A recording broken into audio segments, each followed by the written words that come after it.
Good morning. Welcome into 104.5 The Zone. Hope you're off to a great start. Lucas Panzica, myself, we're with you till 1. Mike Felder of Stadium, of Bleacher Report, of all things college football, going to join us to talk just that in about 15 minutes from now. Your phone calls in the meantime, 615-737-1045 is the number. F&M Bank Chat also already locked and loaded. Somebody said, let the Vrabel bashing begin. No. I'm not. You can do as you like this morning. That's not what we have planned, though we will talk about an interesting Mike Vrabel press conference in a couple of hours. Not yet, though. We got to start with last night's game. It was phenomenal. And I know, Lucas, you were going back and forth between basketball and football. I actually had the Preds game on. It was catching the just wild end of that game. Throughout the course of the evening after celebrating a tremendous victory over a terrible Louisville basketball team because Indiana just moral victories Great anymore. Sports night last night. Great sports night. Great sports tonight. Tennessee has a big opponent, the hated Purdue Boilermakers. Thanksgiving week is generally one of the best sports weeks of the year because you've got these early season college basketball tournaments where they're pitting contenders, top 10 teams against each other. Obviously, hockey's in full swing. You have the football games on Thanksgiving. It's rivalry week in college football. It's a beautiful time. People are asking, why can't we fire our OC midseason? The Steelers just did it. All right, relax. We'll get to coaching stuff in a minute. Just let me get this off the ground.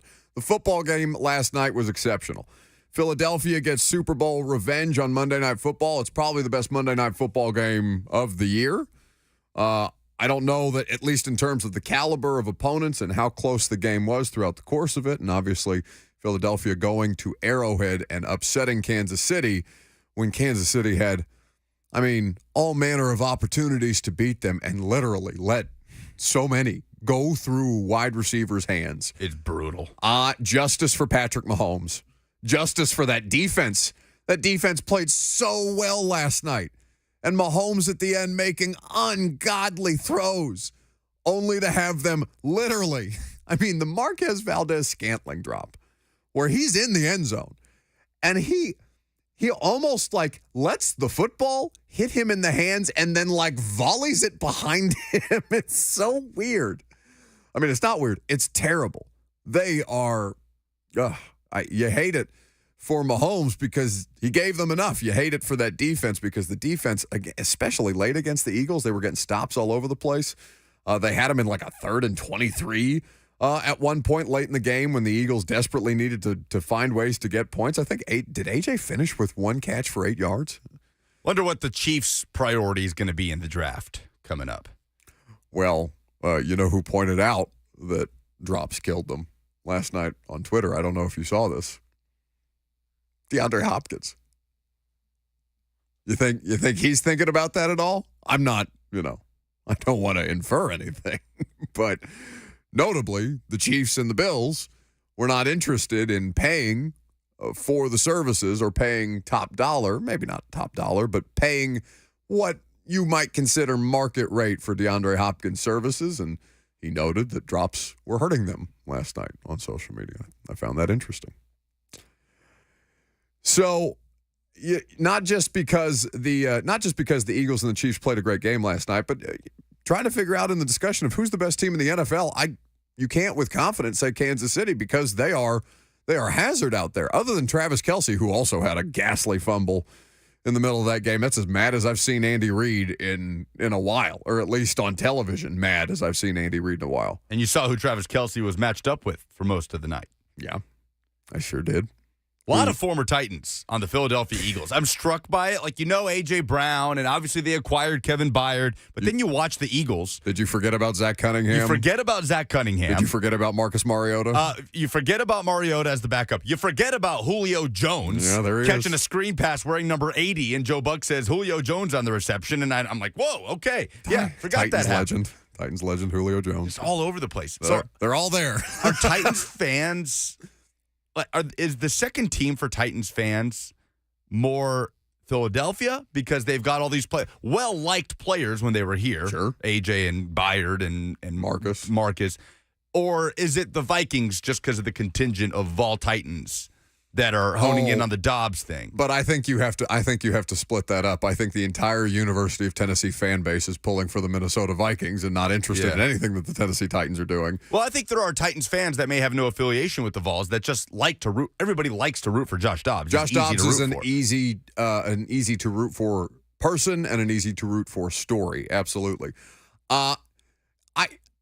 I don't imagine that many of them won, and I don't care how you determine your fandom, right? But I think there are some traditionalists that would say you can't have two teams under any circumstances. You can't have an AFC team and an NFC team. You can't do any of that.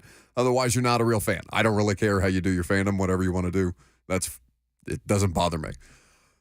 But I almost think can you be a fan of the Philadelphia Eagles? Because all it does is remind you that there are so many players there being productive there, being healthy there, which really hurts you because Cunningham and AJ don't miss games in Philadelphia, and God knows you couldn't keep them on the field here in Tennessee, which just further feeds the fuel of people firing strength and conditioning coaches recklessly or whatever the case may be. I don't know that Titans fans would want to root for the Eagles. I think every Titans fan, it's kind of like that Raiders game a couple of years ago where Carr got hurt and Mariota went in and made a game against the Chargers. And like you saw the Titans players rooting on Marcus Mariota on social media. And you saw Titans fans responding positively to Marcus because I think that was the first year after he left Tennessee. Yeah, it was his first action post-Titans. Sure. So you see that groundswell. You saw that for KB last night, right? People loving it here in Middle Tennessee that Kevin Byard in Arrowhead picking off Patrick Mahomes, doing things that they're accustomed to seeing Kevin Byard do. Because as many Philadelphia media people have pointed out, prior to that, Kevin Byard has not had a pass defense this year. A pass defense, much less an interception. Prior to last night. He had not gotten a hand on a football in the general vicinity of him prior to picking off Patrick Mahomes. And honestly, it was a bad Mahomes throw. Like, Byard did well to make the play there. But it's just a bad Mahomes decision. So that, because I know he did give up a touchdown pass earlier in the game, and that was not pointed out nearly as much. He was a big part of Travis Kelce only having 7 catches for 44 yards. And Kelce did have a touchdown, but largely they took him out of the game. Yeah, Michael Putnam in the F&M back chat says, I hate the Eagles. Yeah, I don't think you can ask Titans fans that question. Well, and people in the chat are saying, you can't have 2 NFL teams, you bandwagoners. I'm not saying you have to become a Philadelphia Eagles fan and buy a bunch of Eagles merch. Unless you would like happiness this season, and then by all means do so, because I don't know what the hell this team is going to do. I don't support that. Your team is your team, but it's okay to have other factors, especially if your team is falling quickly out of contention, to root for somebody else. You can have a vested interest in another team that doesn't make you a fan of that team. It's okay to want to see somebody else do well. Do you have one? Is it Philly?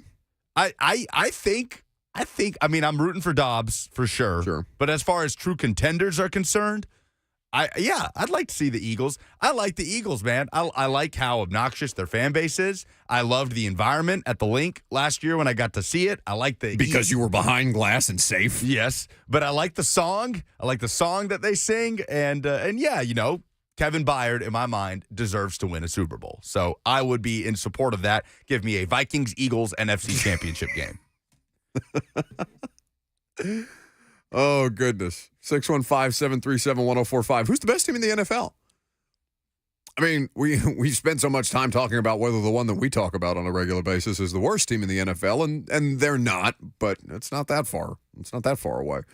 But as far as the best team in the NFL goes, Philadelphia, I just don't know who you make a compelling argument for over Philadelphia when San Francisco's had a downturn. Obviously, they have the best record in football now, so you could just end the discussion there and say, well, they have the best record. They've beaten some of the best teams in the sport.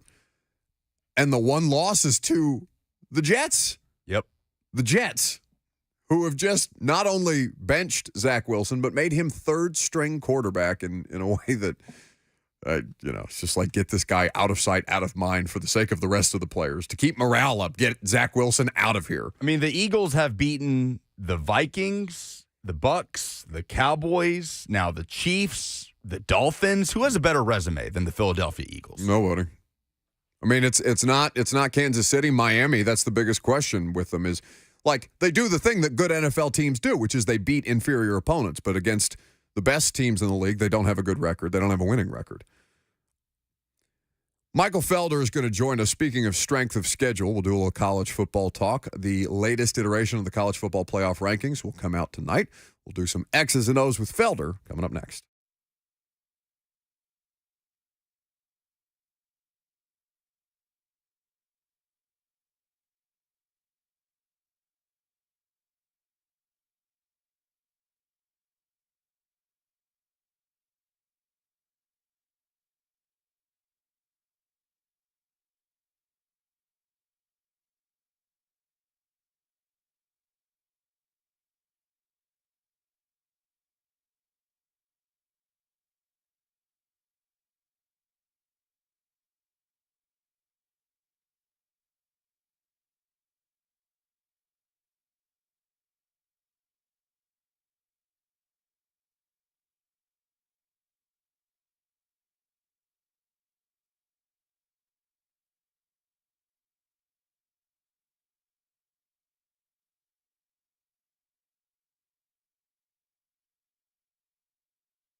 we've got Titans tickets to give away. Not yet. Don't call for them yet. I mean, for as bad as the football team may be, the weather at Nissan Stadium this weekend is supposed to be beautiful, and free tickets to a football game is not something that, I think anybody would pass up on. So they win at home. They haven't had many home games. They've only had the 3, not counting the London game where they were technically the home team. So if you would like the best opportunity probably left on the schedule to see it. Oh, my God, my phone. Whoops. Good job. Good job. This is what I get for trying to help you do your job. That's the thanks that I get because I'm trying to be productive and not rely on you to tweet out the social media links. You did not mention that the giveaway will be for who has the best submission for Oh No. What in sports made you say Oh No coming up at 10:45? Yeah, I didn't get there yet. 10:45. Don't call yet. So we'll have those as a part of Titans Ticket Tuesday, which we would normally do on a Thursday. But, of course, we're not here Thursday because Thanksgiving. And you, I assume, will be doing Thanksgiving things as well. Do you have you're going to Lexington tonight for Thanksgiving? You're abandoning me tomorrow? You're taking leave early? Yes, that is correct. Okay, good. We are roasting a duck on Thursday. That's right. We've talked about this.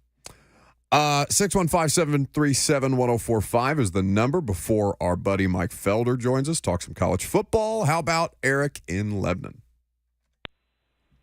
Hey, how's it going? It's going good.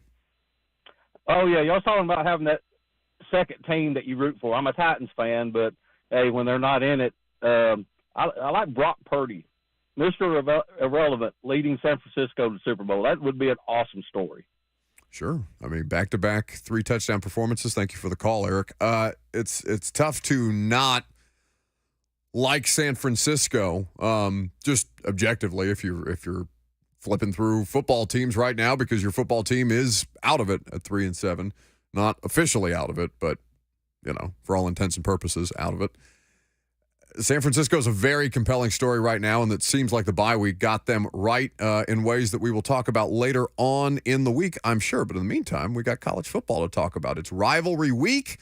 It's also the best food week of the year. So we had to call Mike Felder of Stadium, of Bleacher Report, of all things college football, and the Substack that we'll tell you about here in just a second. What's up, my guy?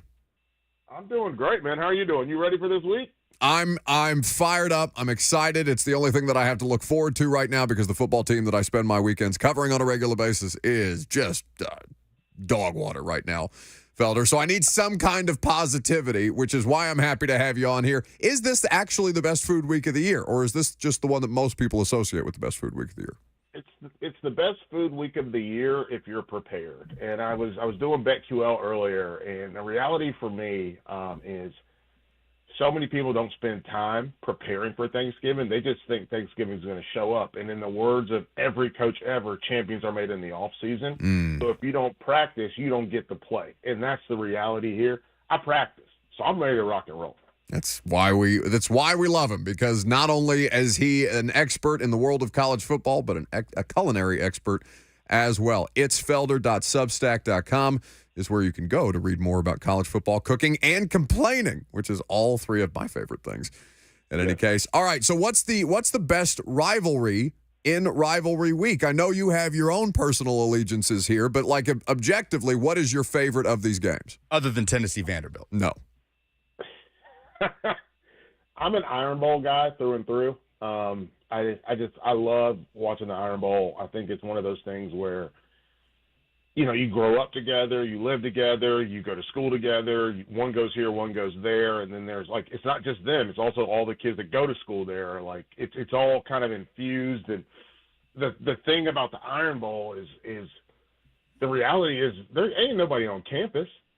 Ain't nobody on campus on Thanksgiving weekend. So what do? I guess we either get mad and fight with our family, we fight with our family while we're home on break, or we drive back up and go to the game. So it's going to be that's interesting to me, especially in this spot where we know Alabama needs to go get that win. We know Alabama needs to go and make it happen. So I'm an Iron Bowl guy for me, but I mean, we got a lot. I'm excited. The game I'm most excited for is Oregon State, more than any of them, because that's a big dog game. That's when we're going to get to see something happen. This Iron Bowl would have a little more juice if Auburn didn't just get pantsed by New Mexico State by 3 scores over the weekend. What did you make of that? I didn't see it. Did you see that coming? No, no, I don't think so. And obviously, they didn't see it coming either because they laid that money out on the table and they just got their behinds whooped. No, I think this is going to be interesting. I think now we have to start to ask the question is how long can he be the coach there, right? How long? If you can't do this, how can you get to where we want to be, which is the SEC championship game, right? That's the question I have. But Mike, Nick Saban lost to Louisiana Monroe. Do you think that Hugh Freeze is Nick Saban? Did you hear the sigh in that man's voice? How often do you get responses like that? Because Lucas is obviously joking just to bother Felder. But, I mean, how often do you get that kind of fan-splaining from people on social media? Because it always cracks me up when that ends up in my mentions because I've retweeted you for something. Yes, it's one of those things where you're just like, no, these aren't. They're not the same. They're not the same. They're not the same. And so I look at this and is Auburn an unfixable problem? I don't know. Let's see what happens. And obviously I know he'll be back there next year, but from a recruiting standpoint, from an execution standpoint, I still don't know who they really want to have at quarterback at Auburn. And we're at game 12. This is a tweet courtesy of David Hale. The last 2 examples of a 21-plus point underdog winning a game by 21-plus points. New Mexico State over Hugh Freeze in 2022 at Liberty. New Mexico State over Hugh Freeze in 2023 at Auburn. Mike Felder at In the Bleachers is with us. You're talking college football on 104.5 The Zone. Mike, please, I beg of you, give us a scenario where one-loss ACC champion Louisville is in the college football playoff. I am actually writing a story for the Messenger about how they're just kind of outside looking in and just waiting for the dominoes to fall. And the reality for me is that's an Ohio State win, I think. And if you look at the rankings, it's an Ohio State win. It's probably it's a Georgia win. It's an Ohio State win. It's a Georgia win. It's a Washington loss. And them obviously beating Florida State. And then you have to contend with – it's a Texas loss as well. But then you have to contend with what do they do with these teams. One-loss Washington – one-loss Florida State, Louisville goes above them.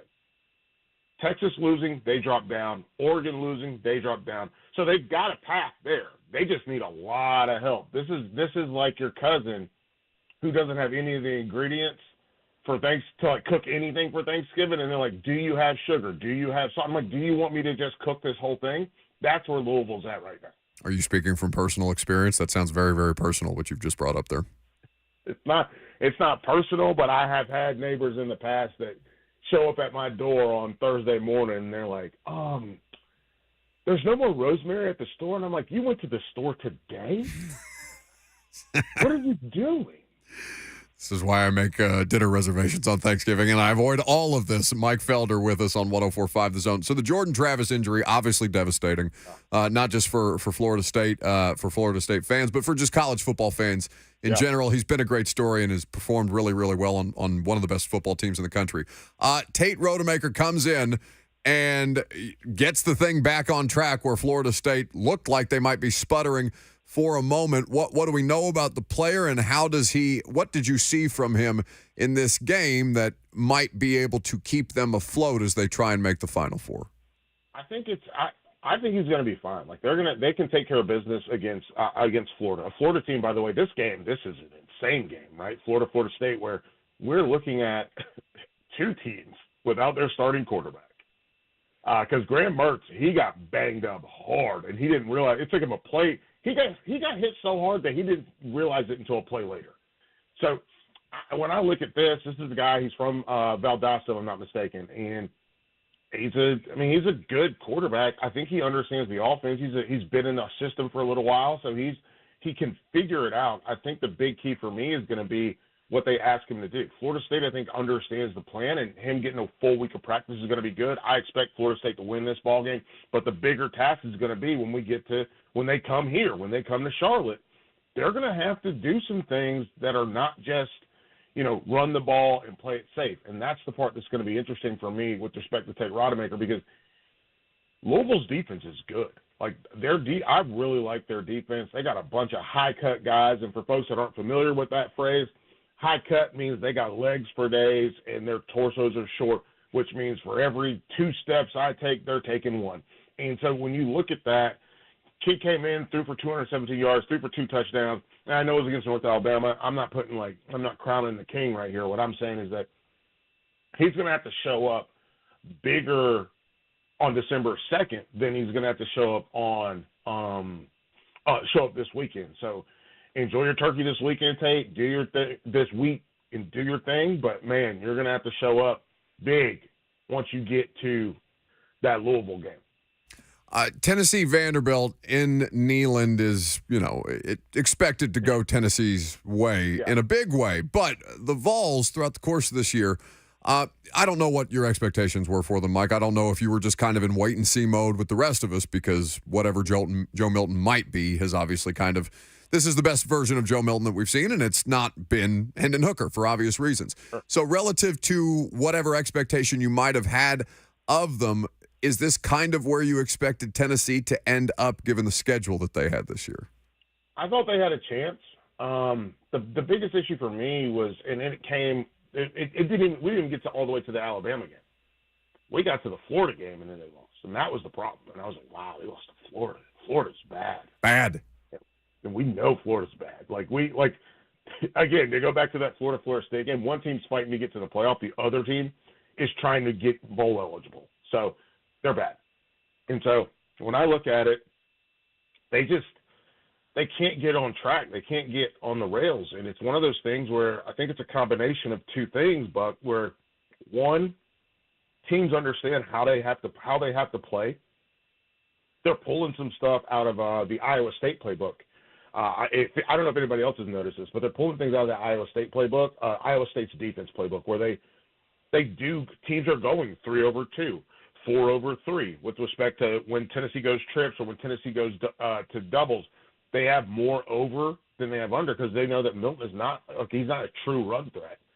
And they put their 5 guys in the box, and then they put the rest of these guys over here. They put 6 guys in the box and put the rest of the guys out to make sure that they disrupt timing. We're seeing a little bit more press, so they disrupt timing. And then we're seeing guys play through screen blocks, play through wide receiver blocks, and that's been Tennessee's real issue.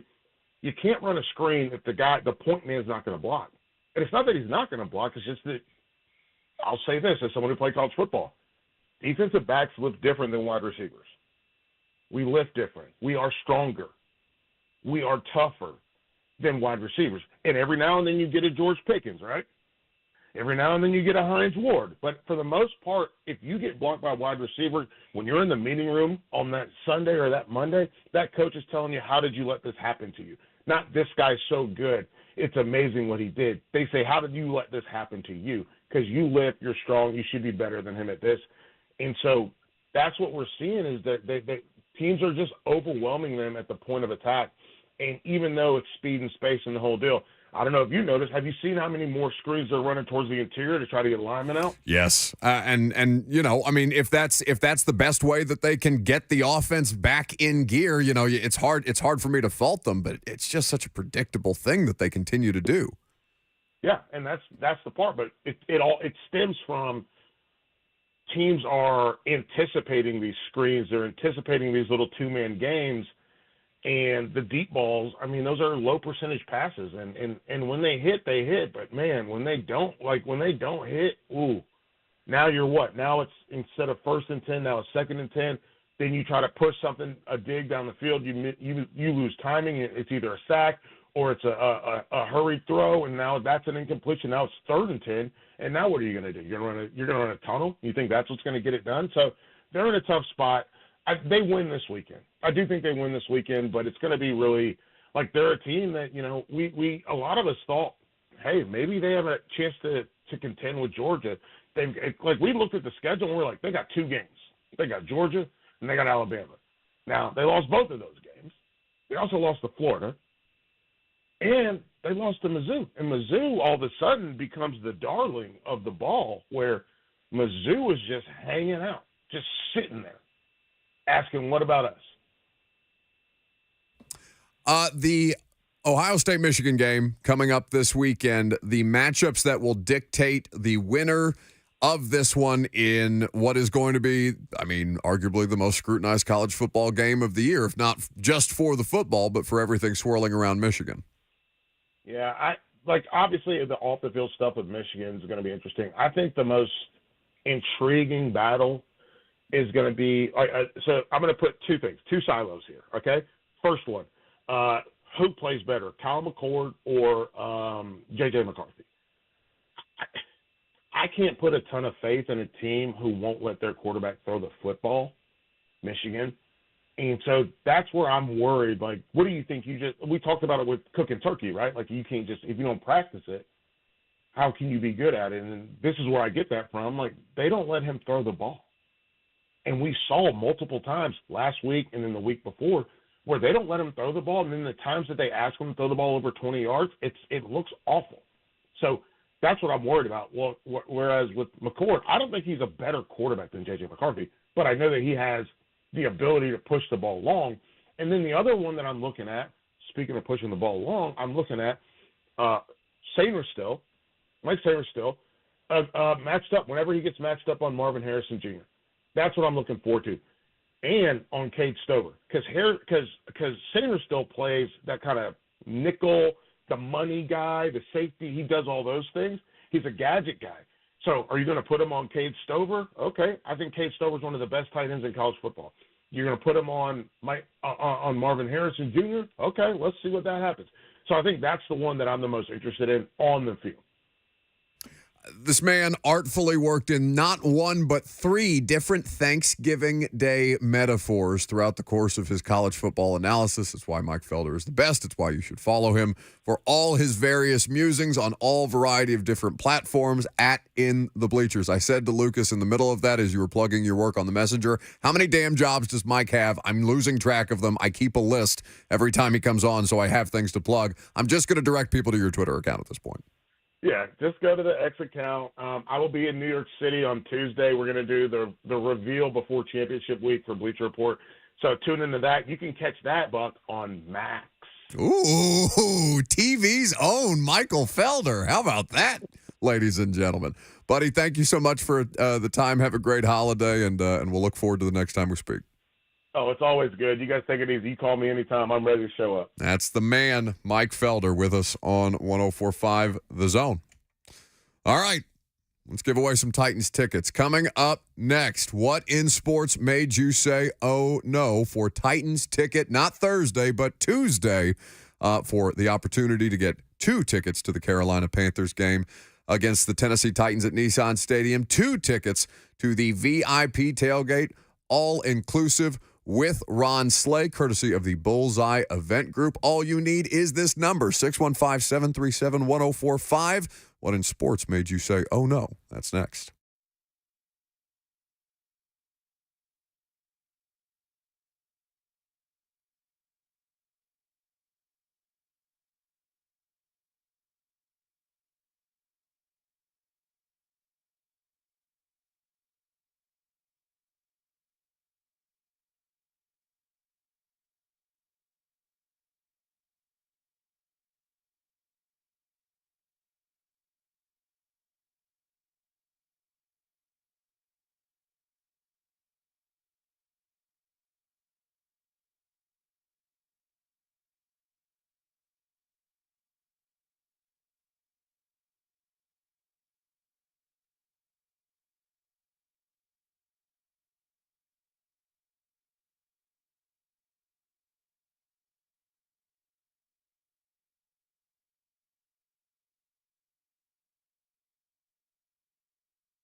Welcome back.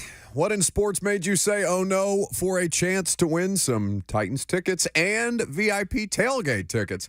Because if you're going to go and watch the Toilet Bowl on Sunday at Nissan Stadium between these two teams, the Panthers and the Titans, you might as well go to the VIP tailgate where the booze flows freely. And Ron Slay will get you hyped.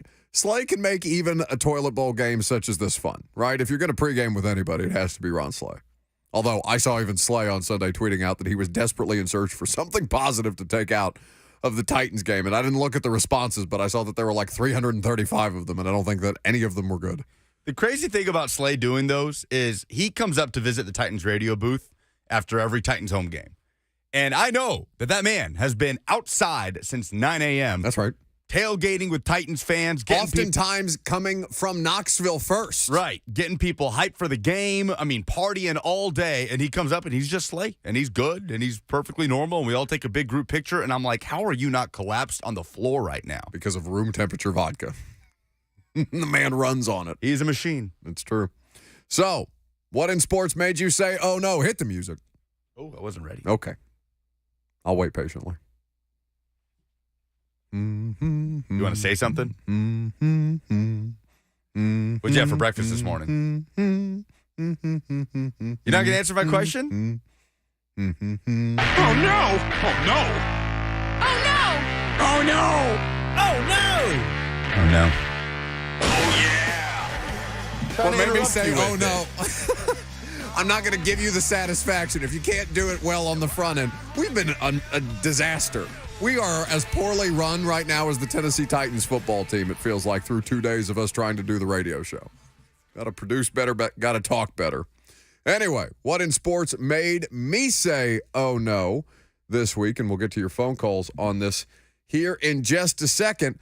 It has to do with the Tennessee Titans and a local investigative journalist. Now, many of you, I am certain, are familiar with Phil Williams, the GOAT of all, I would argue, all local news people anywhere out here doing investigative journalism, but certainly in Middle Tennessee, he's the man. Phil Williams, when he decides that he wants to question something or pursue something, you know that he's going to have his foot on whatever the subject's neck is, as you will hear articulated by John Oliver here in just a second. But God help the Tennessee Titans if he decides to dig into what's wrong with them, because Phil Williams, in the middle of Sunday's game, tweeted, as a Titans season ticket owner and watching this team's performance, I am trying to figure out why I should put down more money for the right to purchase season tickets in a new stadium. Thoughts? Question mark. God help you if Phil Williams is wondering anything about you, as, you know, if you were a local Tennessee politician who is trying to, say, lie about things throughout the course of a local election. This was John Oliver on Phil Williams, who is deemed a word that I can't say on FCC Safe Radio. Before we go any further, let's just take a moment to acknowledge that reporter, Phil Williams, because he's been all over this story, and we've featured his work on this show a bunch in the past. If you are a politician in Tennessee, Phil has his foot on your neck. His official News Channel 5 bio features a quote from a Nashville political strategist saying, if the press calls, call your PR person. If Phil Williams calls, call your lawyer because you are in trouble. This is a bad, bad man. You do not around with Phil Williams. You do not bleep around with Phil Williams. Don't you make him question why he's paying for your Titan season tickets. He will find out. My oh no of the sports weekend, I don't know if you caught this, Buck, but in the Cleveland Browns 13-10 win against the Pittsburgh Steelers, there was a moment in the game where the Browns are on defense, and after a short run play, somebody's helmet, a Pittsburgh Steeler helmet, rolls off of a player's head, and it kind of tumbles into where the Browns defense is picking itself up off of the grass after the play. And who's there but Myles Garrett to pick himself up off the grass, see a helmet tumbling at his feet, and he reaches down to pick up the helmet. And the way Myles Garrett very briefly looks at this helmet before Steelers players come converging around him. No. They take the helmet from him. They're separating him from the helmet. I'm going to send you this clip right now because I laughed out loud at this, at the flashbacks that went through everybody's head when Myles Garrett is standing on a football field with a helmet in his hand. Somebody said it was like the Green Goblin looking at the Green Willem Dafoe and Spider-Man looking at the Goblin helmet that's talking to him. You're right? Like, do it. Like the helmet is speaking to Myles Garrett. You're weak. And he's just going to start swinging it around. I'm watching it now. 77, whoever 77 is for the Pittsburgh Steelers. No, not comes again. over and says, no, bud. We're not doing this again.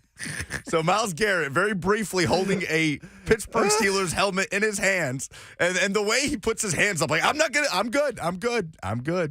That Myles Garrett giving us flashbacks to swinging it around at Mason Rudolph a few years ago is what made me say. Yeah, the birthplace of the Adam Schefter assault tweet. That is honestly perfect for so many different uses. Yeah, that made me say, oh no, this week. All right, let's see what the callers have. 615-737-1045 is the number. You said Shannon? Shannon in Cunningham on line 1 is Up first. first. Hey, Shannon. Hello. What made you say, oh no? The Tennessee Titans in 2023. So you want the tickets to see them by nominating them themselves?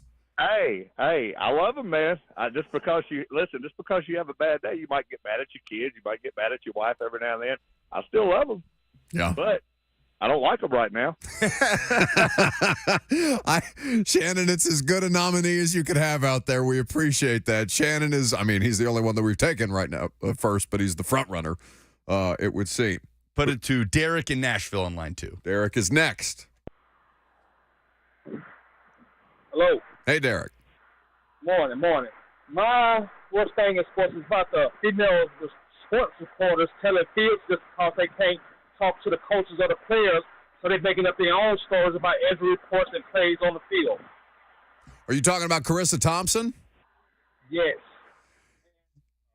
I can't even think of her name. Erin Andrews. She said in a podcast that she has done that multiple times herself. Whoa. Yeah, I don't know what happened on the phone Stay line safe there. out there, Derek. We Wait, I don't know what happened on the phone line, Derek. We appreciate it. I haven't seen anything about Erin Andrews, so I don't want to. Well, Carissa and Erin had this conversation on a podcast. Oh, they have a podcast together. Like months or years prior to Carissa saying it on Part of My Take, where Erin Andrews referenced the time where she asked a coach a question off the air coming out of the locker room, and he said something to the effect of, "Oh, I love that perfume you're wearing." And so she said, "Okay, clearly this isn't going to be anything productive." And she had to do a hit. And so something to the, she came up with something. Yeah, they got to be better on third downs. I love that perfume you're wearing. Right. Ugh. So, hard to follow that up with a football question. I can see you being like, all right, clearly I'm not going to get what I need. Just a quick knee to the groin. Yeah, not going to get what I need out of this interaction. Imagine that exchange happening.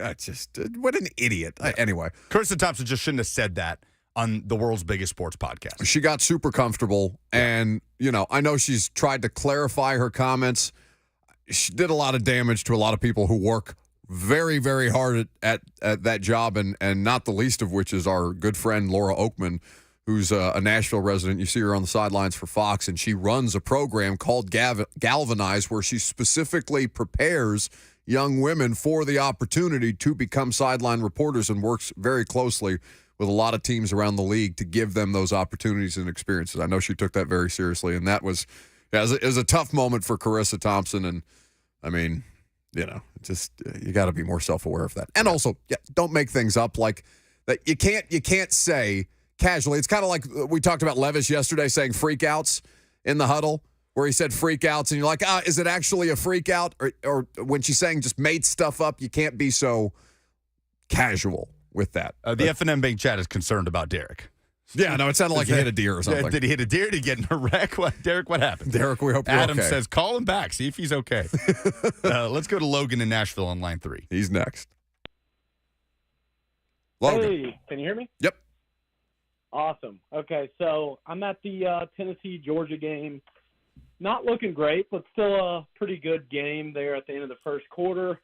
They strolled Dolly out with Peyton Manning, and much like Tennessee's athletic department at times, they did not adequately prepare, and her sound did not come through.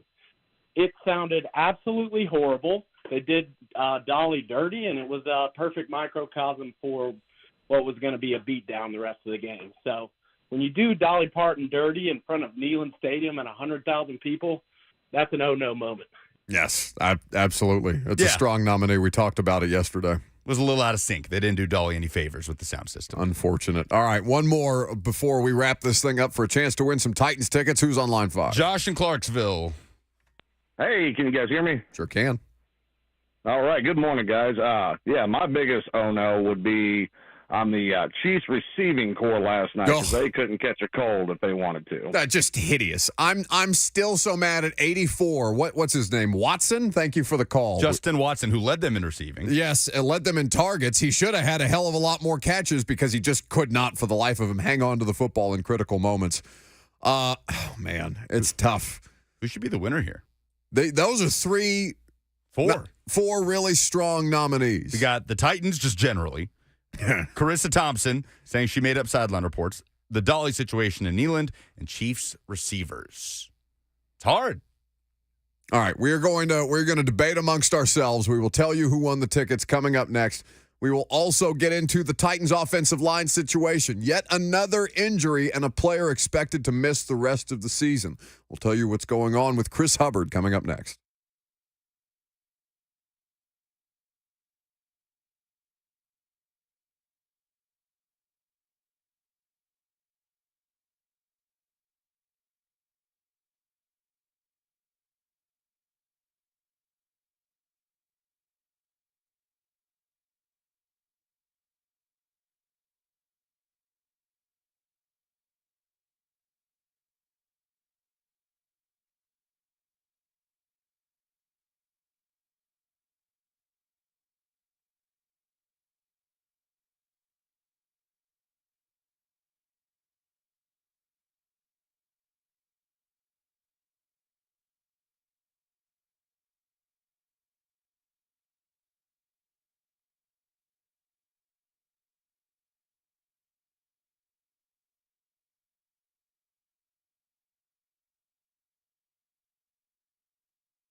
It is 11:02. Good morning. I'm Lucas Panzica from the 104.5 The Zone studios. The Philadelphia Eagles went into Kansas City and left with a 21-17 win on Monday Night Football to improve to 9-1. It drops the Chiefs to 7-3. Chiefs receivers struggling with drops on the night, including Marquez Valdez-Scantling, unable to hang on to a deep ball from Pat Mahomes that would have put the Chiefs in front with less than 2 minutes to go. In other NFL news this morning, the Pittsburgh Steelers have fired offensive coordinator Matt Canada in the midst of his third season as the play caller. And Jeremy Fowler of ESPN reported on Monday that Titans right tackle Chris Hubbard will miss the remainder of the season with a bicep injury. Hubbard left the Jaguars game injured on Sunday. Nashville Predators scored 2 goals in the final 38 seconds to come back and beat the Colorado Avalanche at Bridgestone Arena 4-3. Philip Forsberg tied it up. Yakov Trenin scored the game winner with 21 seconds left. For all your foundation repair and waterproofing needs, visit USSTN.com. Breaking news at once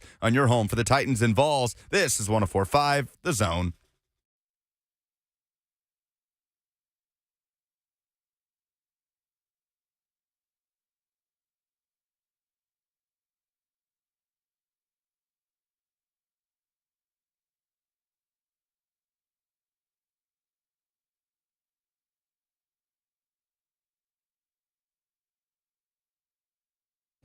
Second hour underway. Welcome in. Welcome back.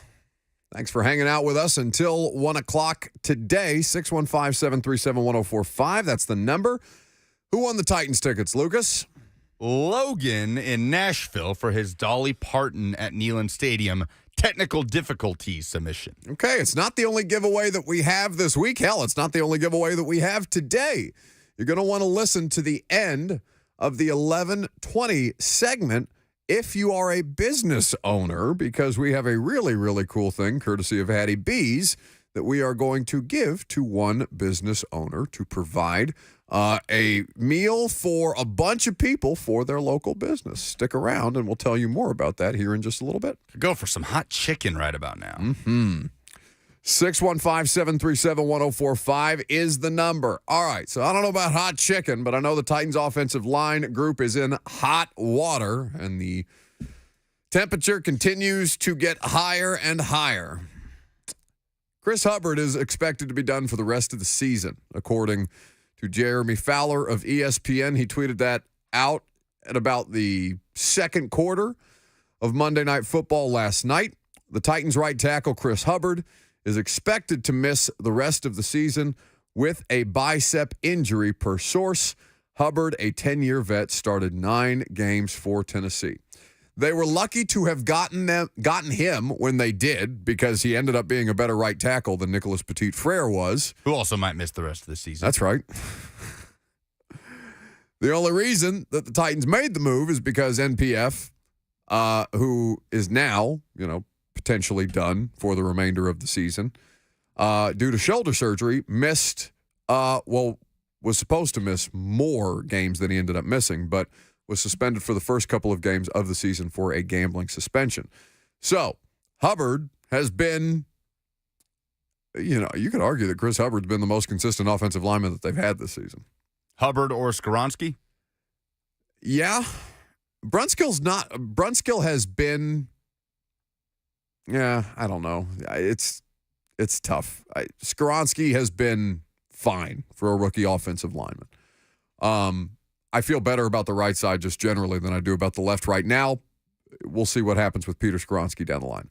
But he's been in the league for 10 years. Andre Dillard's in concussion protocol. NPF is on IR, and depending on what happens with Hubbard, one would expect a transaction would come out today. Titans, by the way, are having practice today as opposed to taking a day off, as is typically the custom, because they are not practicing on Thursday for Thanksgiving. So their media and practice this afternoon will be around 3:30 into the evening. So I assume that either a transaction will be made about Hubbard before then, or Mike Vrabel will speak about that, or at least be asked about that when he meets with the media later this afternoon.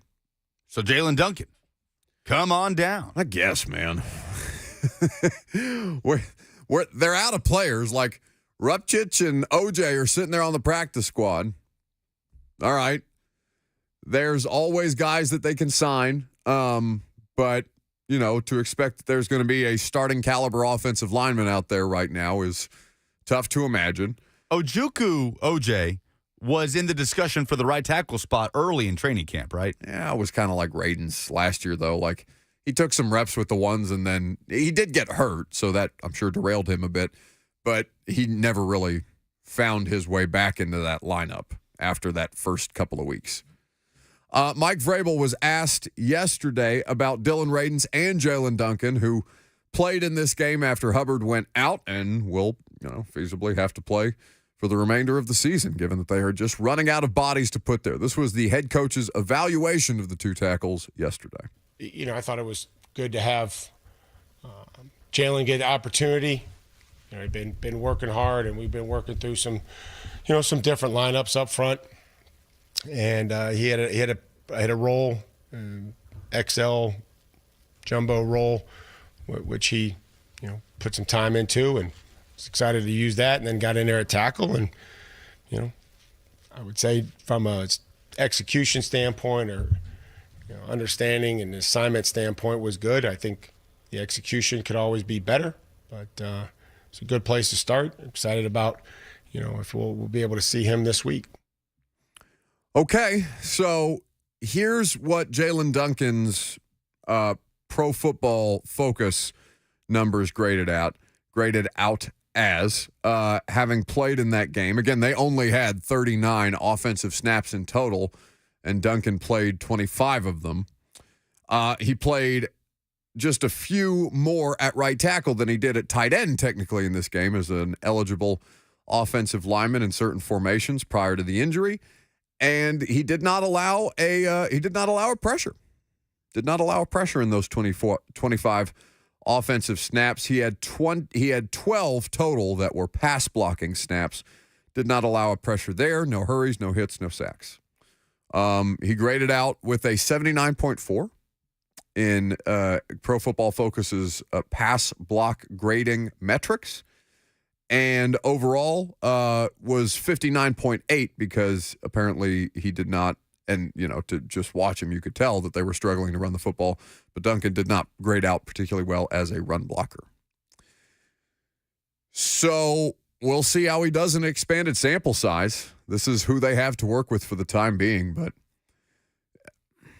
man, you're talking about a washed-out or a washout second-round pick playing left tackle for you and a sixth-round rookie playing right. This is a really, really difficult group to kind of have any kind of confidence in. Now, Duncan can make a name for himself here. He can potentially provide a viable solution moving forward in some form or fashion. To talk to people about it, I know it's going to make Titans fans roll their eyes when they say, what do you mean we took another tackle that people think is a guard? That's the feedback that you get about Jalen Duncan, but in this scenario, he's playing tackle, and this is what he's going to have to learn in real time. There's this game against Carolina, I don't know what to make of it. You're going to hear from Bryce Young later on in the show. If you want to hear what a really broken quarterback sounds like, it's pretty jarring to hear him just kind of stuttering and sputtering about up there after having the holy hell beat out of him this season. So as much pressure as Will Levis has been under this year, it's fair to say that Bryce Young's circumstance has been worse. But the thing about the Carolina circumstances, I know they don't have wide receivers there beyond Adam Thielen at the end of his career. That offensive line group, it's kind of like a 2022 Colts level drop off, where that should be a much better unit, and they are just getting him battered back there. Well, and speaking of that unit, Jeremy in the F&M Bank chat asks about Calvin Throckmorton, who started games for the Panthers this year, was dropped, and the Titans picked him up on waivers. He was a scratch on Sunday. Yeah, he was a healthy scratch on Sunday. Does he factor in at all? At tackle? No. Well, he's a guard, right? Yeah. I just mean generally in the rotation moving forward. I mean, sure. I guess with more time here on the roster, Levin is going to have the advantage over him because Corey Levin has just been here for a considerable amount of time. He understands the system. While he's not like the best player in the world, he's somebody who they can trust to go in these circumstances. And if Radens, who is their backup go-to guard in a lot of these spots, is having to play left tackle, then I would give the edge there to Levin. But there's 7 weeks of football left. It's entirely possible that Throckmorton works his way into the lineup in some form or fashion. But it's not like he's gonna replace Brunskill or Skoronski as a starter. It's just a matter of who can be the top reserve option if something were to happen to those other two. Because it's fair to expect that another injury is going to happen at some point in the next 7 weeks. It's just, it is what it is. And it's unfortunate that you're already in the situation that you are, but you have to make sure that you're prepared. And certainly Calvin Throckmorton, from who they got off the Carolina Panthers practice squad this year, they're probably going to have to add another body whenever they make a transactional move with Chris Hubbard, who, again, is expected to be done for the season. Speaking of Jalen Duncan, would you like to hear Dane Brugler's analysis of Duncan in his edition of The Beast for the 2023 NFL Draft? I think that'd be helpful. He was rated the number 11 tackle prospect per the athletic draft expert Dane Brugler, and obviously he does strengths, weaknesses, a long summary, but in the sort of 2-sentence synopsis at the end, he says, overall, Duncan has desirable athletic tools, but the continued issues with his technique, balance, and competitive makeup, especially for a 4-year starter, are worrisome for his NFL transition. His projection might be best inside to guard in a zone-based scheme. Yeah, that's what I keep getting, like, feedback-wise from people who are closer to the situation than I am, is that he's best suited inside. But that's where we're at right now. All right, so we've already given away Titans tickets. Here's the next giveaway that we have in store, because it's a week of giving on Thanksgiving, and so why shouldn't we continue to give away some things? We got Preds tickets tomorrow, right? Big win for the Preds last night. Tomorrow, yes. Tomorrow. In the meantime, what we have for you is a new thing that we're going to do on a weekly basis around here, courtesy of Hattie B's. It's the Feed Your Flock feature. We are giving away a catered lunch for 15 to a local business in the area each week. The value is at about $225, and we will make sure that you get a catered lunch for your staff as a local business if you want to get involved. It's real simple. It's caller number 5. Don't call yet. Not yet. Don't call yet. I'm just telling you that that's something that we're going to do while we talk about the gap between Tennessee and Georgia, which is coming up next.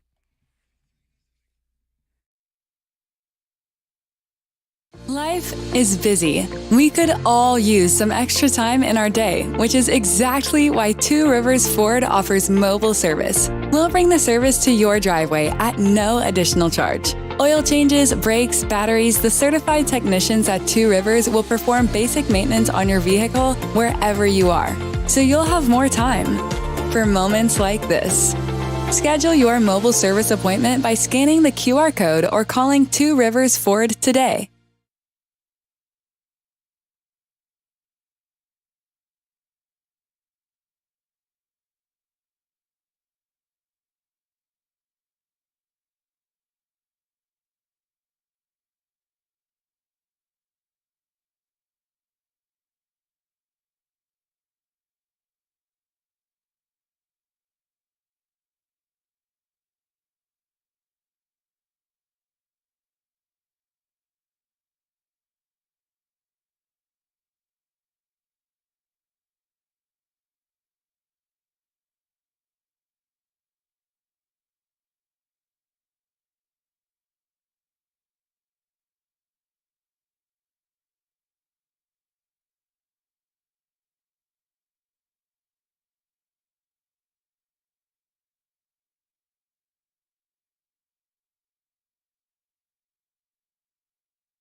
So just how big is the gap between the University of Tennessee and the Georgia Bulldogs? Well, it definitely felt real on Saturday at Neyland Stadium. Fair to say that Georgia outclassed the Vols in all three phases, dropping Tennessee to 7-4. More concerning than 7-4 is 3-4 in conference play this season, which less than ideal. Georgia 11-0, 8-0, obviously, in the conference. Tennessee gets a reset with Vanderbilt coming into Neyland this weekend, but pretty well, a showcase of how big a difference there is between a program actually contending for national championships and a program that desires to compete for national championships again. Carson Beck was fantastic in this game. He was so good, and he has been so good all season. Well, he's getting better over the course of the season. Yes, and doing it so quietly because Georgia's offense, there's not a lot of downfield passing game. I mean, their longest receiving play of the game was 34 yards to Marcus Rosemead Saint. And outside of that, it was 24. So it's all 24, 21, 23, 18, 16. Carson Beck just knows where to go with the football, and he's not going to wow you with the 60-yard bombs downfield. He just moves the ball, and he's so efficient, and he's precise. He was 24 of 30, 298 yards, 3 touchdowns, 1 rushing touchdown. He missed maybe 1 throw where it was there, and he just kind of missed him on, I think, a third down early third quarter when Georgia got the ball out of halftime. So he was fantastic. But, yes, when Tennessee is beat up, which they are, ton of injuries with this roster right now, and you've got a walk-on in Will Brooks playing the majority of the game, and that's no disrespect to Will Brooks. He had some nice plays. That is the difference. That's kind of a microcosm of how far apart these two programs are, whereas Georgia lost arguably the best player in all of college football for a span of a few weeks, and you could argue the offense got better through it. And Oscar Delp stepped up, and Carson Beck started spreading the ball around to more receivers.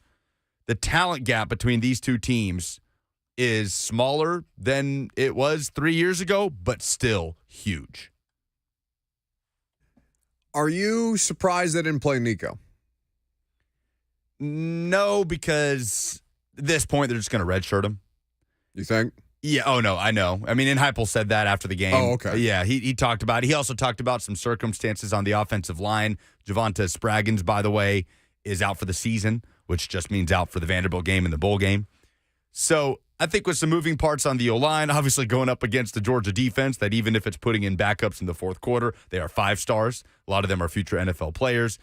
A, didn't want to risk it, I suppose. B, trying to preserve that red shirt. I wish Tennessee had thrown out Nico more this season. I wish they had put Nico out there in the Missouri game. I wish we had seen Nico against Georgia on Saturday, and I wish we had seen him for more than 2 series against UConn. And I get that you want a red shirt, Nico Iamaleava, and you'll have the opportunity to play him on Saturday. It is senior day. Joe Milton's going to obviously get his shine. He's going to start. But you need to be able to separate enough from Vanderbilt to give Nico a lot of time because there's no longer a conversation about preserving a red shirt. You've accomplished that. And it doesn't apply to bowl season. So Nico can play in the bowl game as well if that situation should come up. But if all goes according to plan with Nico Iamaleava, that guy's not going to be here for 4 years, right? If he's here for 4 years, something didn't go as well as you hoped along the way. So I get trying to preserve the red shirt, trying to protect the player. I would have loved to see Nico. I would have loved for him to get his first experience on the road in a conference game at some point this year, and that first experience not be in Norman, Oklahoma in 2024. Because now that is the first time Nico Iamaleava will step onto the field in a hostile environment in the SEC. Josh Heupel was asked about basically how they make up the gap between where the Vols are at now and where they hope to be, which is where Georgia is currently en route to potentially a 3rd straight national championship for the first time. This was Josh Heupel at the podium after Saturday's loss. Well, I think it's a combination of all of those things. As we started, obviously, year one, we were way down on number of scholarships. We've gotten closer to 85. you're trying to develop some young guys from within. I think that's important. They've done that. They've added, through the portal too, but a lot of it's been, kids inside of their program. So we got to continue to develop and recruit. Does it make it more difficult, the fact that year two, you were so close to closing that gap? Does that make the challenge any different? I don't think it makes the challenge any different. We've played good football. We haven't played it for 4 quarters every Saturday afternoon. And in our losses, that has shown up. Not taking anything away from them. They're a really good football team. Today was not our best football. And this, I said it earlier, this game doesn't care. There's no asterisks. You know what I'm saying? Yeah. Like, next man's got to be up and got to go play at a championship level. So that's Josh Heupel. Vanderbilt up next. Vandy 2-9 right now. 9 straight losses. That has – you want to talk about – I mean, we all, I think, reasonably expected Tennessee to just to generally say take a step back. Yeah, this 8-4 was probably a fair expectation for Tennessee. Vanderbilt at 2-9 with, as you said, 9 straight losses, and where the coach Clark Lee is giving out quotes about, giving us the opportunity to punt, taking care of the football, and giving us the opportunity to punt because the punter is the best player on the football team. And I mean, I know Vandy expectations are low to begin with, but fair to say that they have disappointed this year after having, big upsets for them last year against Kentucky and Florida. Vandy Eli, who of course has no bias in the comment section. Buck, do not disrespect these doors. It's our year. Oh, Lucas. I appreciate that. He's got I do. I like that. Look at you. You all but tapped him on the head, patted him on the head, and said, that's all right, Vandy Eli. I appreciate him embracing, 2-9, it's our year. It's funny. I like that. Brandon in the F&M Bank chat says, at this point, there's no point in playing Nico. A healthy offseason is more important than 30 to 40 snaps against Vandy. And I couldn't disagree more. I think you gotta get him some kind of work. Yeah, you cannot approach it scared and bubble wrap Nico for his starting debut. No, you throw him out there. I know it's Vanderbilt. It's an SEC game at home. Throw him out there. Get him as many reps as possible on Saturday. And first, you got to get the job done and be up by 28 or whatever it might be in the second half. So Tennessee has won the past 4 games in this particular rivalry. The wins in 2019 and 2020, as I forgot, but I was reading, just kind of catching up this morning and was reading Aria Gerson in the Tennessean, who said that the 2019 and 2020 wins were vacated because of Jeremy Pruitt. Yes. So not quite as lopsided as it might actually feel, because you don't actually have those wins. Shout out Cornbread. But the gap is substantial between where Tennessee is and where Georgia is. Let me ask you this. Where do you think, as we look at, I've got the 24/7 college football team talent composite up for 2023, where basically it takes into account every player on the roster on their recruiting rankings, their transfer portal rankings, just talent evaluation. And I know that's not everything, but it's most of the things when determining, who's going to have an opportunity to win championships. There's a podcast out there called Stars Matter for a reason. It's not a hot take to say that better players help you win championships. Especially in college. Alabama is, according to this, the most talented team on paper in the country. Georgia is second most. And the gap's not very big between those two. As far as talent on the field, where do you think Tennessee ranks?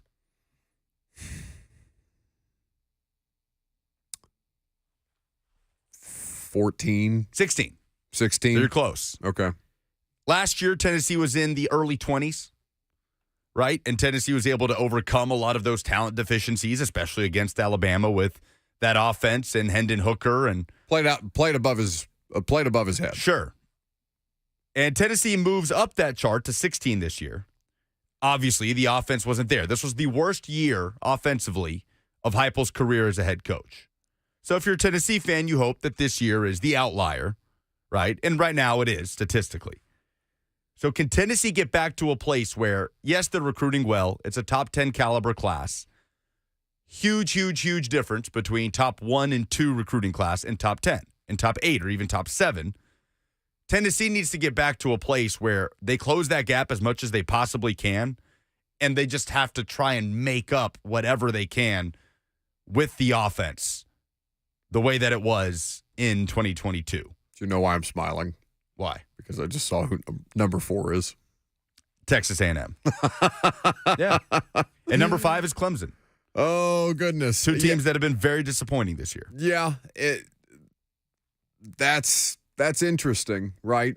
Because it's not the only thing that we can account for, because at a certain point, right, and I'm not saying that this is a conversation we're having around Heupel, but if they do get to a point where they are recruiting at the level of Alabama, Georgia, Ohio State, the way that Texas A&M and Clemson are capable of doing, now Clemson's situation different. They don't use the transfer portal almost as a strategy. It is, of course, nuked them.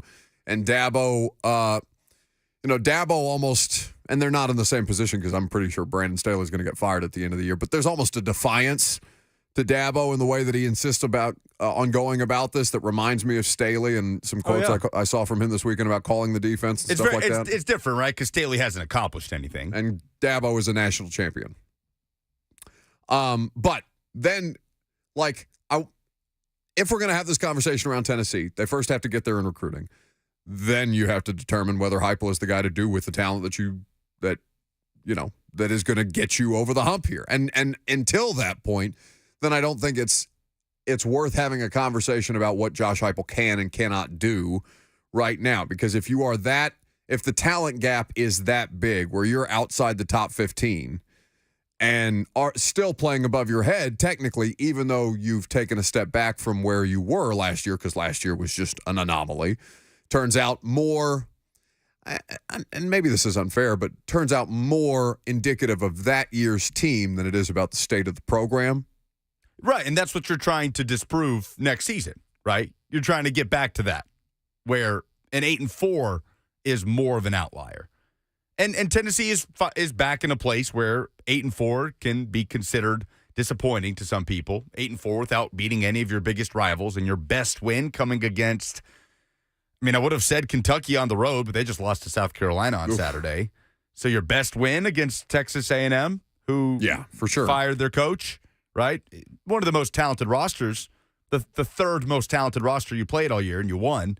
But they fired their coach, and obviously that program's in a disappointing spot right now. So if Heupel can keep this as the basement, 8-4, without beating any of your main rivals, then what's that next step? How can Nico elevate this team offensively? Who steps up at wide receiver next season? Do they try to supplement that in the portal? Obviously, the course of the next month are really big for college football coaches to, determine their roster with the transfer portal opening and the early signing period for next season. But how much can Tennessee close that gap? Because it's not just the gap between Tennessee and Georgia right now. It's Georgia and everybody else at the moment.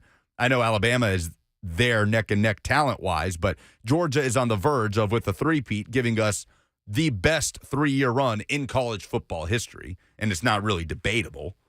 No team's done this in the modern era. You had the stat a few weeks ago. What was it? Minnesota in the 30s? That's right. The last team to three-peat. So it's also Georgia and everybody else, but that's the team in your division. I guess divisions are going away, but either way, that's the measuring stick in your conference, so that's the measuring stick you have to go up against. So it's funny to see the teams. I found this, the 247 team talent composite that Lucas is referencing, that Florida, Michigan further down than you would expect. Michigan 14 in this. Yeah, and they have been pretty much throughout the course of the Harbaugh era. 15 is Florida. Who is more disappointed with the results given the talent that they have on their roster? Because Miami is 12. USC is 8. LSU is 7.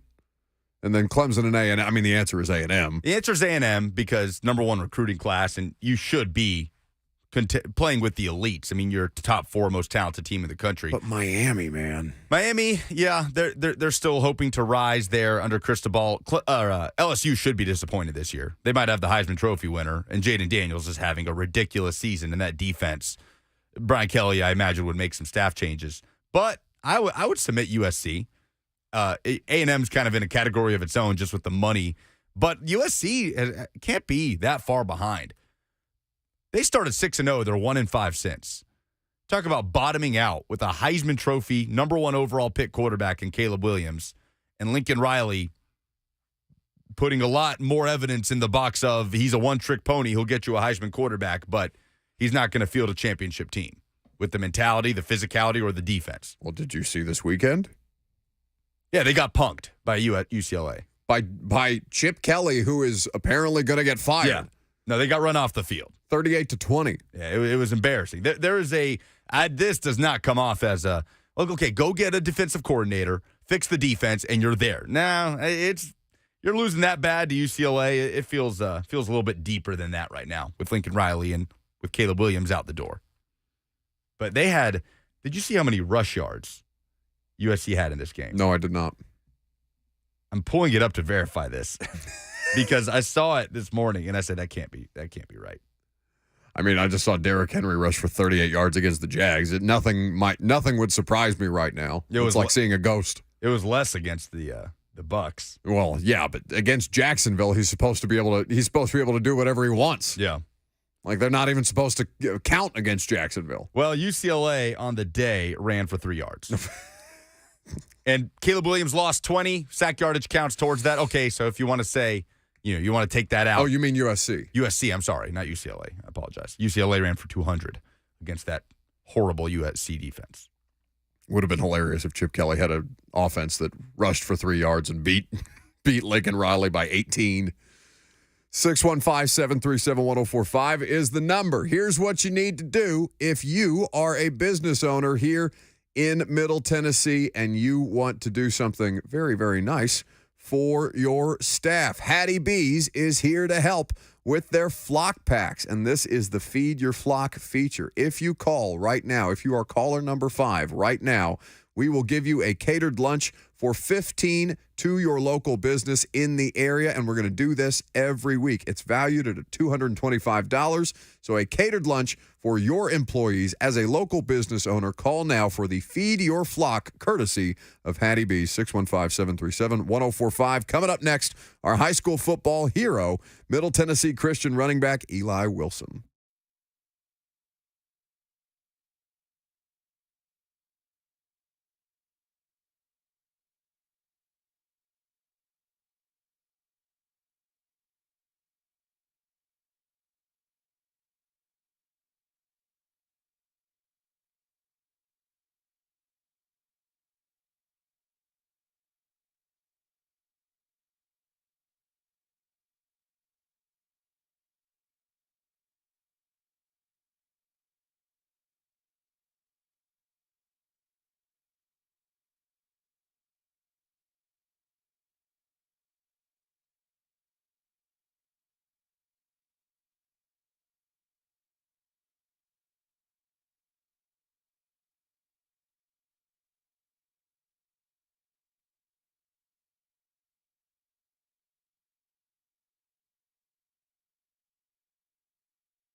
Welcome back to the show. We are getting closer and closer on the high school football playoffs. Lucas has been calling the action for 104.5 The Zone, for My TV 30, and certainly we've enjoyed covering another high school football season around here. We are happy to be joined by our latest high school football hero. It's Middle Tennessee Christian running back Eli Wilson, who joins us now on the show. What's happening, Eli? Nothing much. Ready for the big game coming up. I'm saying, so I mean, it was an incredible performance by you and your team over the weekend. 209 yards, 3 touchdowns on 15 carries. It's pretty efficient there. Pretty efficient performance. It's not bad. It's not terrible. in their first D2 single A state championship game, or getting ready to lead Middle Tennessee Christian to their first. It's got to be an exciting time for you guys as a program. I know you got to be juiced. Oh yes, sir. We're juiced. I mean, it's our first time there.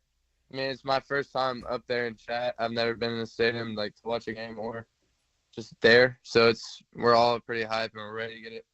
Honestly, I just wish it could happen now. We didn't have to wait, but we gotta wait. So.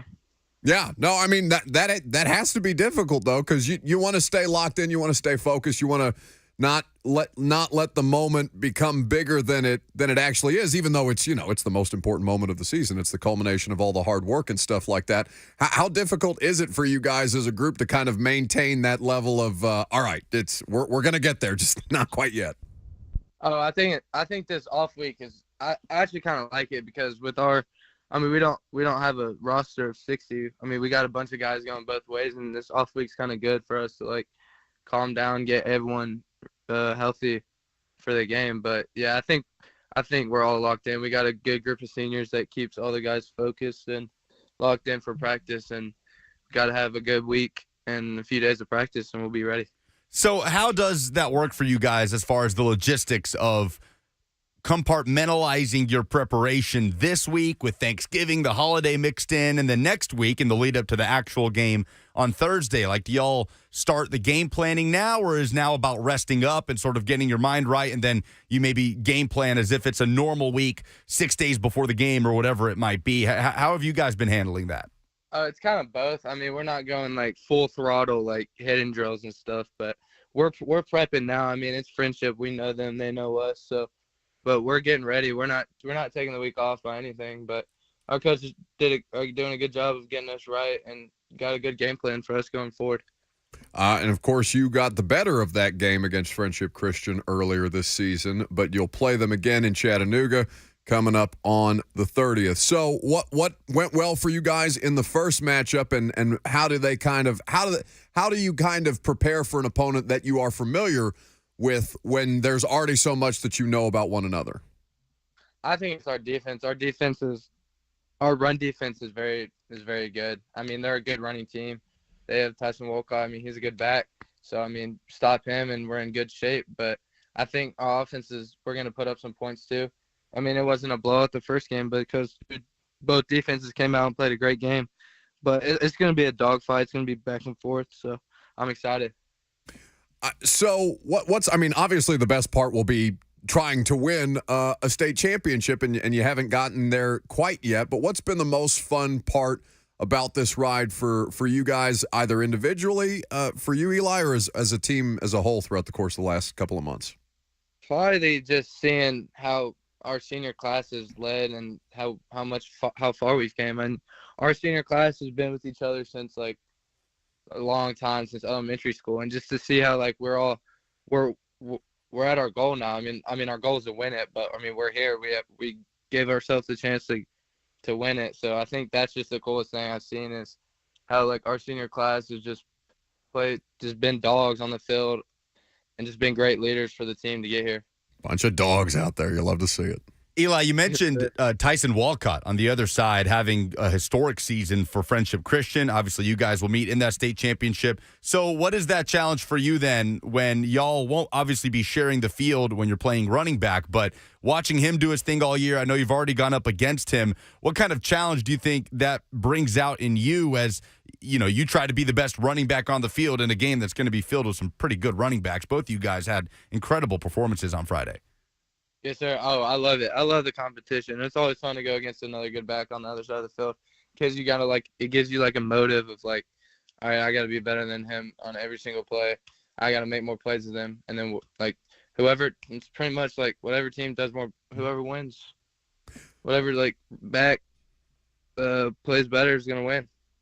He's Eli Wilson, Middle Tennessee Christian running back. He's got a massive game coming up here in the very, very near future, though not near enough for them. I know they're very excited to get into this championship game. Man, it's been so cool to see the way that you guys have gone about it this season, and best of luck when you finally get to play in this game that I know you all are so excited about. What are we getting you out of class, or are we bothering you during your lunch break? Oh, we're out of school this week. We're on Thanksgiving break. Oh, that makes sense. Well, good. Enjoy the holiday. Happy Thanksgiving to you, and continued health and success, man. Thank you. That's Eli Wilson with us on 104.5 The Zone. I forgot. Yeah, they're probably out of school. Appreciate Eli spending some time. Absolutely. On his holiday week. Tyson Walcott, who we talked about, the Friendship Christian running back, we've had him on the show this season. Mm-hmm. He has had a fantastic season. On Friday, he had 25 carries, 230 yards, 6 touchdowns, and now a state record 52 rushing touchdowns this season. 52? This season. Oh, my God. So you talk about a fun matchup of running backs, man, and these teams have other backs as well to complement those guys, but Tyson Walcott versus Eli Wilson for the D2 Single-A state championship. Not this, but next Thursday at Finley Stadium in Chattanooga. That's going to be fun. You mean to tell me that a non-kicker has accounted for 312 points this season? That's math I did on my phone. Don't worry. And that was a close game. First meeting, 16-14 in favor of Middle Tennessee Christian. So it should be a fun rematch in MTCS's first ever state championship appearance. Awesome. Well, good for them. What a cool way to have that come about. And I know that 9 more days before they play that game? It's just kind of got to be waiting and waiting and waiting. Yeah, that's the challenge in D2 because in D1, all the public schools, they're playing semifinals this Friday. So state championship games will be set after Friday night. And, for those private school guys, they got to kind of stew on it for a little while. And it's a long lead up. Speaking of stewing on things, Mike Vrabel was stewing a little bit at the podium yesterday. He was asked a question about his level of control on the locker room, or his grip on the locker room, kind of, and what that says about the Titans culture. We'll play that audio for you and talk about it coming up next.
It is 11:59. Good morning. I'm Lucas Panzica from the 104.5 The Zone Studios. Titans back on the practice field today. The schedule shifted around a bit due to the Thanksgiving holiday as they prepare for their first home game in nearly a month, Sunday against the Carolina Panthers. Jeremy Fowler of ESPN reported Monday that Titans right tackle Chris Hubbard will miss the remainder of the season with a bicep injury. Hubbard left the Jaguars game injured on Sunday. College basketball, the 7th-ranked Tennessee Vols continue in the Maui Invitational. Tonight, after beating Syracuse 73-56 on Monday, they face 2nd-ranked Purdue, a 7 p.m. tip-off. For all your foundation repair and waterproofing needs, visit USSTN.com. Breaking news at once on your home for the Titans and Vols. This is 104.5 The Zone.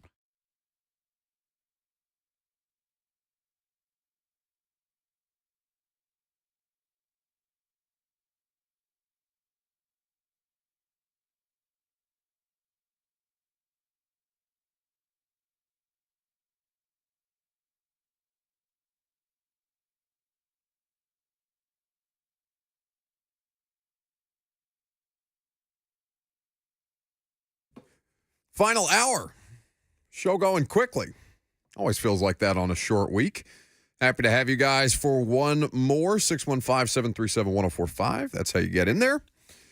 Somebody just said in the chat, Purdue by 15. That person can go straight to hell. No speed bumps. We are all volunteer fans today because I hate Purdue. You hate Purdue. Tennessee plays Purdue later on this evening.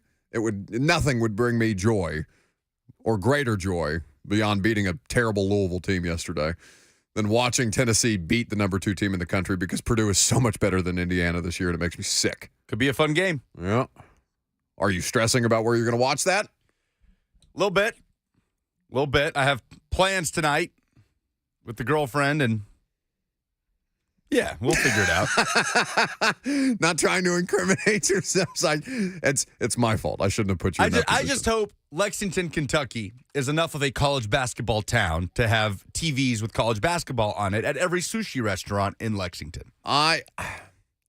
Do most sushi places have TVs? I feel like every time I go to no free ads, but local sushi places, I don't feel like there's televisions in there. Not even at the bar. Are you concerned? You can't have your phone out with the Tennessee game because you and Megan live in different cities. This is a fireable offense, as some would say. I'm not concerned. Okay, very Find good. a way. So we'll find out the status of Lucas's relationship upon his return from the Thanksgiving holiday, because of course he's off tomorrow, and you're stuck with me to get you through your Wednesday, but that's all right. Speaking of things that you're stuck with, the local professional football team continues to kind of wade through its 2023 existence at 3-7, and yesterday's press conference had some unexpected questions, I think it's fair to say, and one being about the level of grasp that Mike Vrabel has or doesn't have on the Titans locker room. I haven't talked to Teron Davenport, who asked the question, since yesterday, or I haven't talked to TD. So I'm not sure what the angle was, but the exchange was obviously interesting because, well, why don't we play for you the clip and then we can talk about it together. This was Mike Vrabel at the podium yesterday and the exchange with Teron Davenport of ESPN. So the team overall, what would you say are some examples of you still having a firm hold, a firm control of the locker room, so to speak? I've never, are you questioning that? I'm not sure. Is that something that you're are you questioning, Teron, my control of the locker room? I'm asking you're questioning it. No, what I'm asking you is for examples of how you still have. I'm not saying you do or don't have control of it. What I want to know is what are some examples of you having control? The same ones that I've had since I got here. I mean, I don't know how to do it any other way, be honest with them, coach them, and I have not, I don't know, I haven't really thought about it because I don't think, that there's, that's an issue. I wish we would win. I wish we were winning Wish we were better. But I'm not going to compromise the things that I believe that are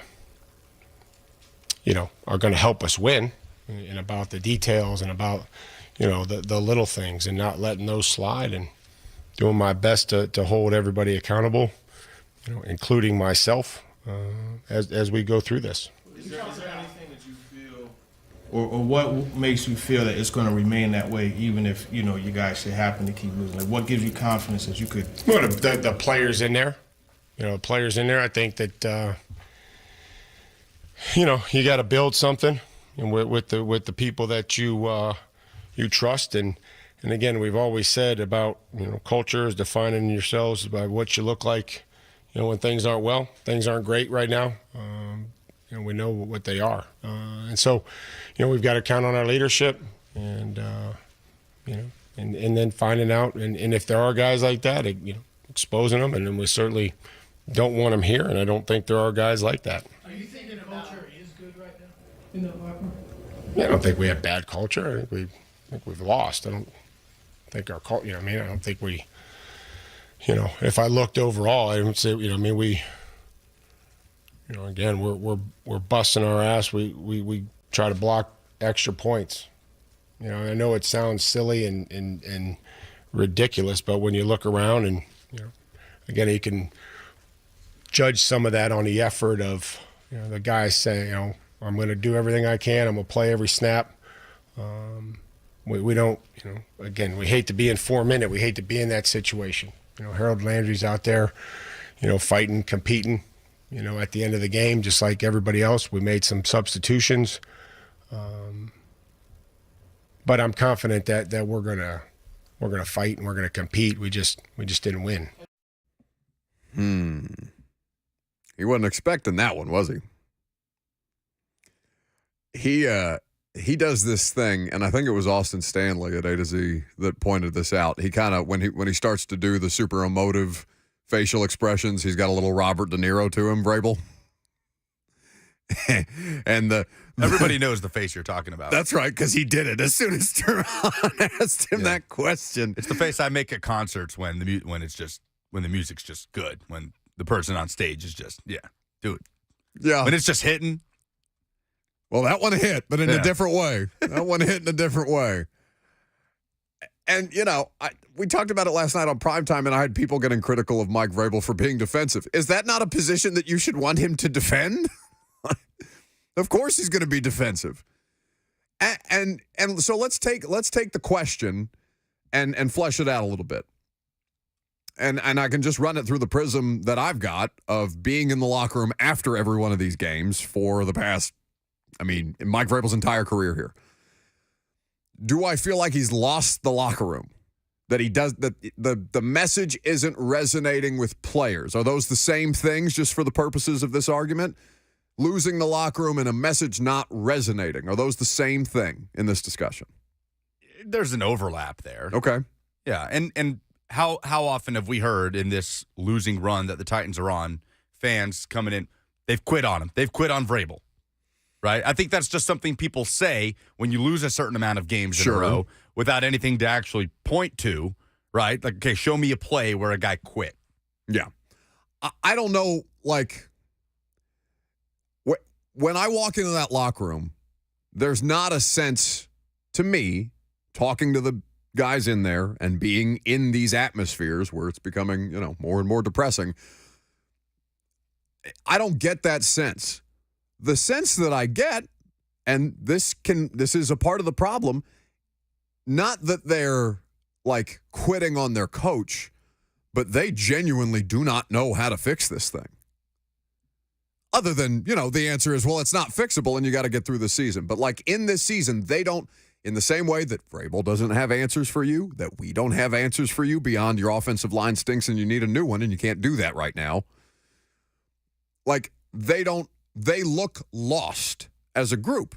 Now, you can't completely remove that from coaching, because the fact that they're just kind of wandering around listlessly, and Azeez Al-Shaair is saying in the locker room afterwards on Sunday night, with us, the definition of insanity is repeating the same thing over and over and over again and getting the same results, which is basically what this football team is. They haven't been improving. No, right? They're not getting better. Like where are they the most improved from week 1 to now? Apparently trying to block extra points.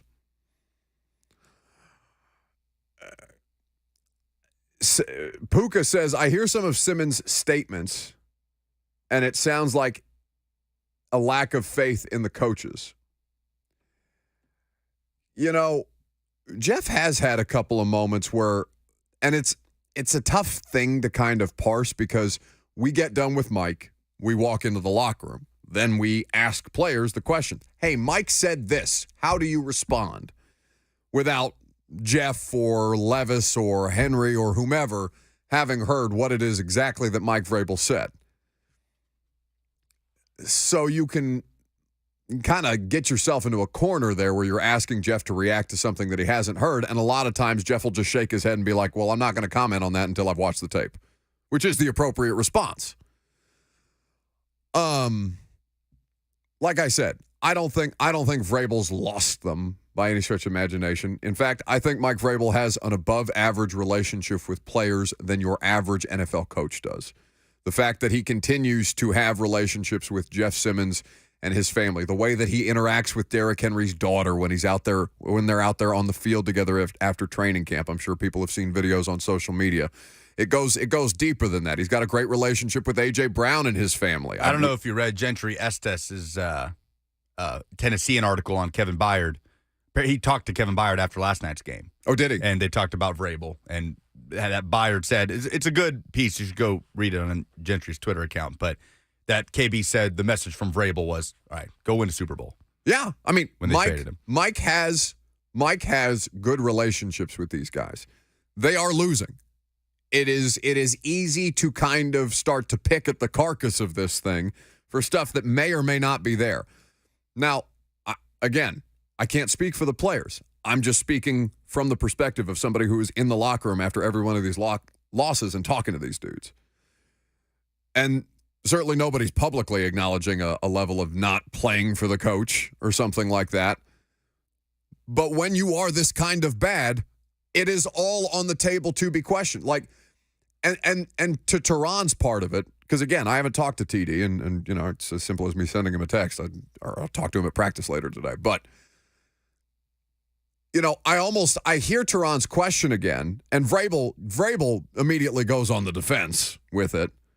But I almost think that Tehran's giving him an opportunity to kind of speak to something that fans are questioning, and to kind of put a thumb on it before it gets too reckless with the speculation. Like, hey, Mike, without saying this, fans don't think you have control of the locker room. Fans don't think you're resonating with players. Can you give some examples of how you do or how you are?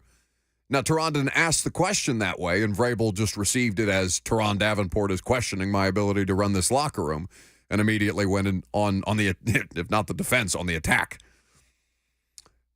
But from Tehran's perspective, I almost look at it as a little bit of a bailout question for Vrabel. Hey, this thing is being questioned out here. Here's your opportunity to respond to that without taking out fans who are questioning that. At least that's how I perceived it. 615-737-1045 is how you join the conversation. We'd be happy to have you. You'll hear more from Mike Vrabel later on. Draft picks versus momentum into the offseason. What do you most want out of the remaining 7 games in this Titans regular season? As a fan, how do you process this stuff? It's not like Titans fans haven't been through seasons like this before. So when you have a bad one, how do you handle it? We'll talk about it coming up next.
What do you want out of the rest of this Titan season?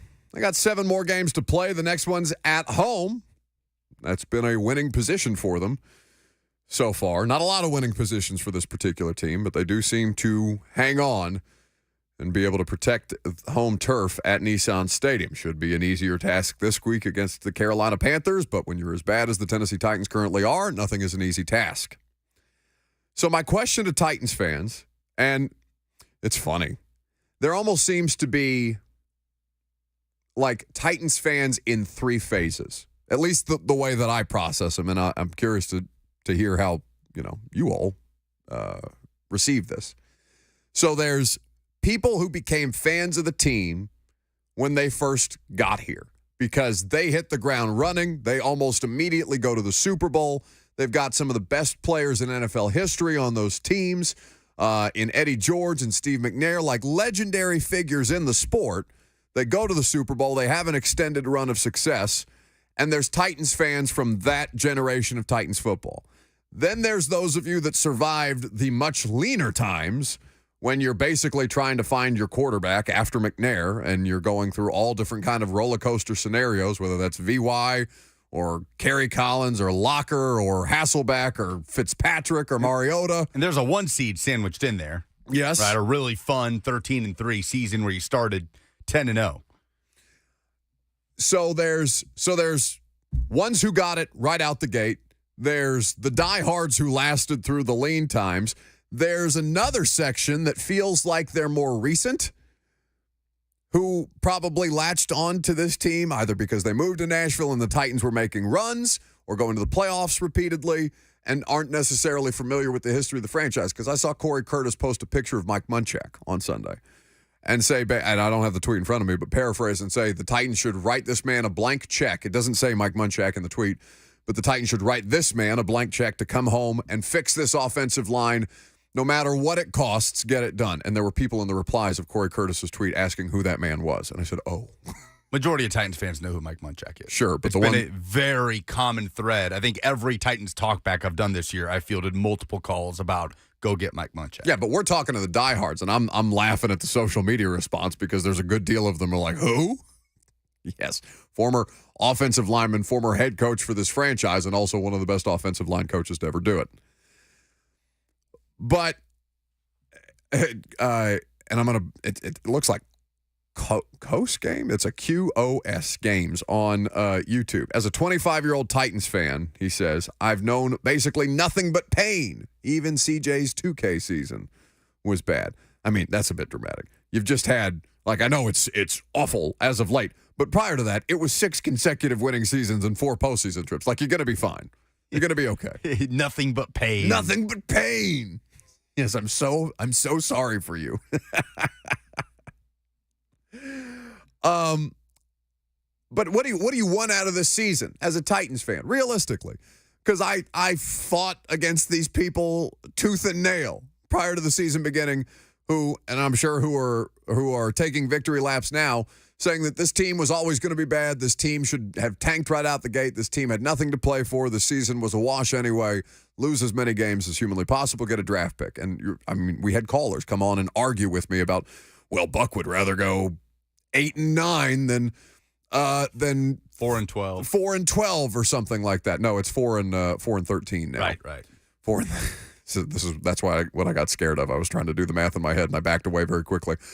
Yes, to which my response is, of course, you dopes. I don't want to cover losing seasons. That sounds miserable. I don't care about draft picks during a football season. Now their football season isn't over, but for the purposes of competitiveness, it's effectively over. And so I'm going to have a harder time fighting those people off, even though I maintain my personal position is that, yes, they should still try and go out there and win football games. They will try and go out there and win football games. Whether they do or not is not because they're actively tanking a season. It's just because they suck. But there are people who are going to come on here and say, well, no, they should. The thing that you should be rooting for as a Titans fan is losses. Brandon on the F&M Bank chat says, I'm going to cheer for wins while acknowledging it would be better to lose out. That is my position. It is better to have the best draft pick humanly possible right now as a franchise. And also, I am not interested in seeing a team just limp limp across the finish line and drop another 7 straight. I already covered one 7-game losing streak. I'm not going to say I'm not going to do it again because obviously I am. But no, that's garbage. Go out and beat the Carolina Panthers, for God's sakes. It's not like you have to worry about their draft pick. It's the Bears' draft pick anyway. But still, go beat the Carolina Panthers. Do something. I'm saying we did this analogy last year. It's that meme where the kid's got a stick and he's poking the roadkill. Do something. Well, the Titans are again the roadkill. Do something. Well, it's very easy for fans to have that stance because fans can check out anytime they want, right? Well, we're 3-7, right? Playoff feels very out of reach here. Let's just lose out and we'll come back in April But the people in the building can't check out. No. That very much ignores the ramifications that people are playing and coaching for jobs, right? And for not just the future, but the right now in the locker room. But therein lies the question, right? Because I think that it's now become as much about getting whatever would force change for the fan base. The fan base is not concerned with the ramifications of a coaching staff getting fired because I don't know about like by percentage, but a good portion of them want the coaching staff out. The loudest portion, right? You don't know if it's the majority. I'd say it's probably not, but the loudest portion. I don't which think, is what we hear the most. I think a majority of, because, we're taking calls and people who call in are pissed usually. Yeah. I would argue that a majority, and again, I don't have percentages on this, but just based on general rationale, I would argue that the majority of Titans fans will give Mike Vrabel another season to correct this thing. There are plenty of people in a louder minority, and by the way, the minority is growing the more that they lose, and that's to be expected. But I think it's as much about losing so they can enact change for some fans as it is losing to actually correct this thing. There are more fans rooting for kind of the chaos scenario in this situation where it's not just a top draft choice, but a new coaching staff, and whether that, I'm not with a new quarterback, and whether that's Levis or somebody else, depending on how high this draft pick gets, remains to be seen. Which is another thing that's easy to do, right? Fans can fire a coach in their mind anytime they want and then get to enjoy it if it does get turned around under that same coach. That's right. Right? And say, I was wrong. Ownership doesn't exactly get that luxury. No. And again, I'm fascinated to see for Amy Adams-Strunk, who wants to keep Mike Vrabel as her coach, how much more she's willing to eat on this, because they don't like to be embarrassed, just generally. Rich people don't like to be shown up or made to look stupid. Well, just generally. Let me ask you, what's the biggest opportunity for embarrassment this season? Losing Sunday to Carolina. I have a bigger one. Oh, do you? Okay. Well, do you want to do this now, or do you want me to take a phone call? You wouldn't think that losing at home to the Houston Texans in the Oilers uniforms would be a bigger embarrassment? No, because Houston is clearly and obviously a better team. Like it's kind of like you going to Neyland this past weekend and expecting Georgia to beat the University of Tennessee and still enjoying the day anyway. The Eagles were a clearly better team than the Titans last year, and they were embarrassed when A.J. Brown had a day. Sure. So it's a good point by you. So we cannot outright dismiss it. How many more weeks between now and Houston? Because that also matters. Late December, about a month. So let's just say that they have what? They have home for Carolina, home for Indianapolis, at Miami, and a home game against Seattle? Seattle is Christmas Eve. Okay, so Houston is before Seattle. The week before, December 17th. So there's 4 games. There's 3 games between Carolina and the next Texans game. So are they 3-10 by the time Houston comes to town? Are they 4? Like, how many more losses do they have when inevitably they lose to the Houston Texans in the Houston Oilers uniforms at home, when this whole thing has been, legal action from the NFL for anybody who tries to use the Houston Oilers uniforms, and not everybody, but a lot of people dragging the Titans for having the rights to the Houston Oilers throwback uniforms. This would be the ultimate vengeance. Now, I still think losing to Carolina is more embarrassing. I do. Their football team is. It's not a professional football team. And this one barely is either. But losing to Carolina, losing to the worst team in the league at home supersedes what would be an easy joke to make about them losing to Houston and the Oilers throwbacks. Yeah. And we're in agreement that Amy Adams-Strunk is way, way, way further away from firing Mike Vrabel at any point this season than she was at any point last season from firing John Robinson. Right? Because firing Vrabel would be much more of an uprooting than firing J-Rob. You're firing the guy that basically brought in this quarterback to build around, that you hired this GM to work with, firing the guy that was a part of the process to hire this GM. That would be a start from scratch, really blow it up type of thing. Whereas John Robinson, it was let him go, Mike Vrabel got more power. Well, there is also the Miami game that looms out there. Monday Night Football. For now.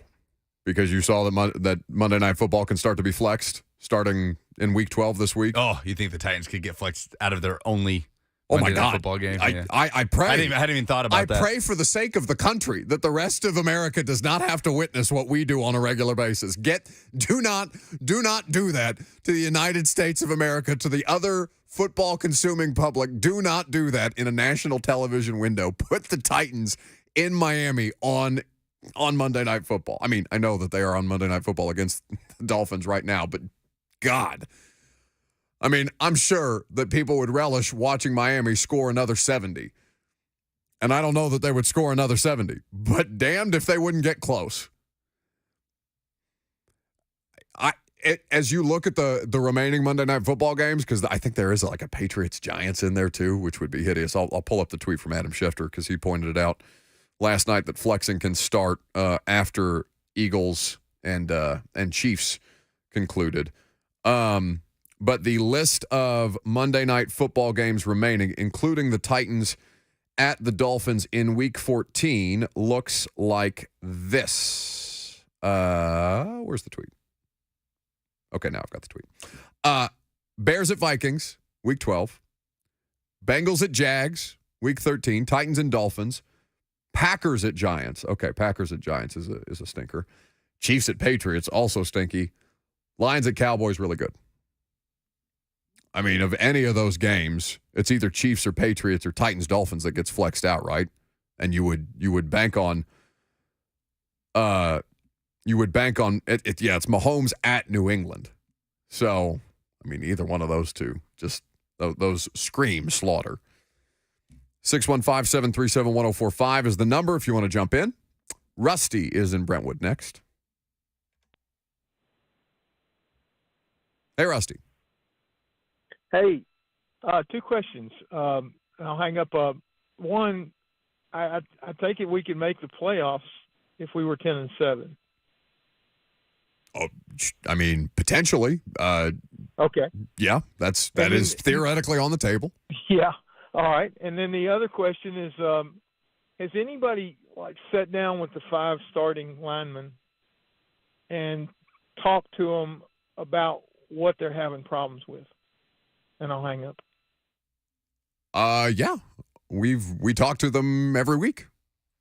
And the thing that they keep telling us is consistency and gelling together as a unit. And also they're hurt. So, Dillard going in and out of the lineup hasn't helped them. Brunskill and Skoronski going in and out of the lineup hasn't helped them. The rotating door at right tackle hasn't helped them. They are bad, and also they are hurt. So, I mean, that's been the explanation that's been provided to us. But, yeah, we talk to him every week. Dillard's pretty elusive. Dennis Daly was the king of escaping the locker room. I think I talked to Dennis Daly maybe 3 times while he was here. Man moves quickly for somebody that size. Dillard's a bit more of a lumberer, so he's easier to corral as he's making his way for the door. We had to corner him. What was that? I think in Cleveland we had to corner him to keep him from leaving the locker room. Me, Wyatt, and Tehran. But I mean, what else can be asked at this point? Oh, nothing. I mean, right. Basically, we are now asking them, why are you so bad at your jobs? Yeah. Why do you suck? Can you tell me why? Or, the way that Kaharski's been doing it, you suck. Expand. Your thoughts. Some of the way I don't know if it's just because, like, honest to God, I don't blame him. I don't blame anybody because we're running out of questions to ask them because they are wretched and it's not changing, right? If you were in their shoes, like after a game, what are you doing? Are you continuing to face the music, or are you just like, hey man, I don't know what more I can say? Oh, I'm praying to God that I shower quickly enough to get out of there while we're all distracted by Levis or Vrabel at the podium. Like, I don't. Are fans watching Andre Dillard struggle and say, I demand answers? Go talk to him. People wanted us to have him on the show. Like, and then do what with him? Play high key low key with Andre Dillard? Right. People want a witch hunt. That's all. Bloodthirsty, all of you. It is. I mean, I get it. You're frustrated and you're not satisfied, nor should you be, with the answer of they can't fix it. If they could, it would have happened by now. And the problem is, not only can they not fix it, the bodies are falling apart now, so they're getting worse. Jack in Nashville is next. Hey, Jack. I go back a long ways with this team. I'm outside the brackets of random mentioned. I grew up in East Texas in the 60s and 70s. And they've always existed in this spot where they're almost good enough, and then that rotates back down to pitiful.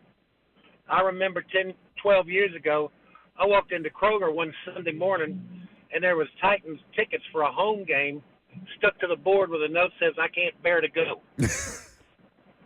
So I've seen them up and down, John Robinson crying. I mean, it's just, it's just strange. And they've always been like this. Somehow, though, I think Amy, little by little, is going to finally chip away at all that, and it's going to get done one way or the other. Because she looks at it far differently than her dad did. Well, I appreciate the call, Jack. She definitely is less, like, micromanaging. And I wasn't here for Bud. I didn't cover Bud, so I want to make sure that I distinguish that. But what I understand from people who were, because the Titans media corps is basically the same that it's been since the team got here, with the exception of a few of us. My understanding of Bud and, reading old articles and learning about the team before I started to cover them in 2015, Bud seemed very, very hands-on in everything from, like, who started at quarterback to day-to-day operations and stuff like that. Amy, while she does get involved, she is there more to delegate and put people in position to do these respective jobs. And, with proper consultation. Like, don't trade A.J. Brown without telling me, basically, is kind of the place that she exists as an ownership group. Last call for phone calls if you got them. We'll wrap this thing up with some polls coming up next.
All right, we actually have a lot to do here before we wrap up the show because there's, I guess it qualifies as breaking NFL news, even though I'm not entirely sure what the news is. I'll tell you what's going on with the Colts here in a second.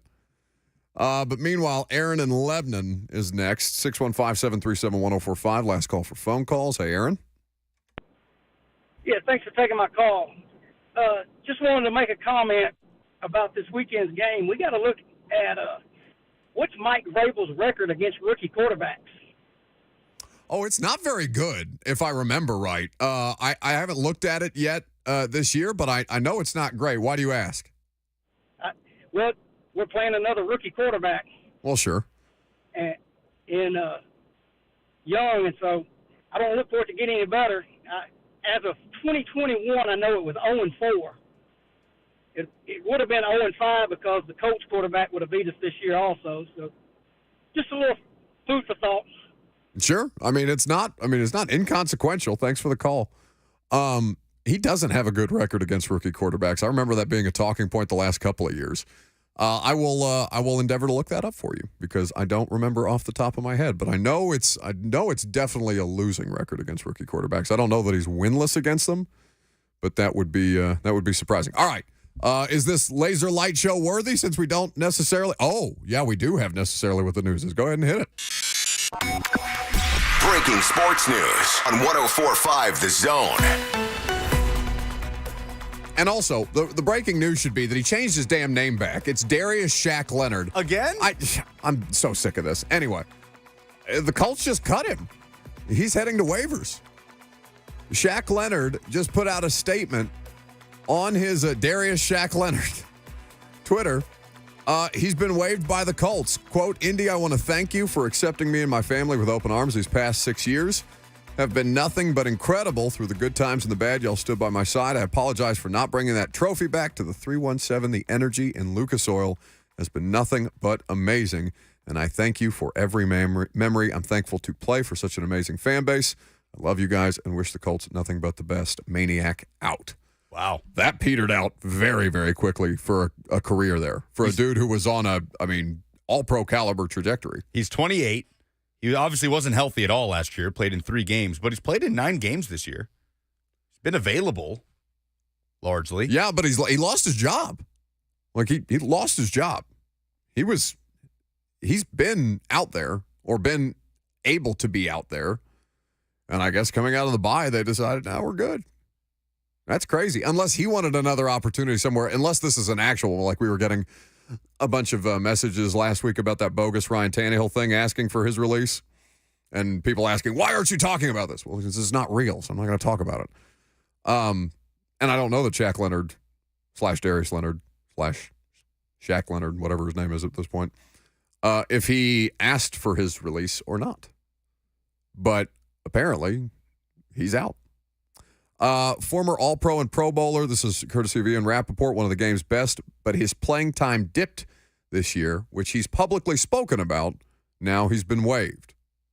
Interesting. All right, quickly, Tennessee and Purdue tonight. That's obviously a massive basketball game. Purdue, the number 2 team in the country. Tennessee, as good a team as there is in college basketball, but this will certainly be, this might be the toughest opponent that they have on the schedule all year. It could very well be, absolutely. Purdue, the number 2 team in the country right now. Tennessee handled Syracuse, had some trouble separating. They led pretty much the whole way, and ultimately they ended up winning by 17 or whatever it was. This team is fun to watch because for the first time since Grant Williams and Admiral Schofield were in Knoxville, there's not really any doubt about who Tennessee's lead scorer is going to be. And that's Dalton Connect.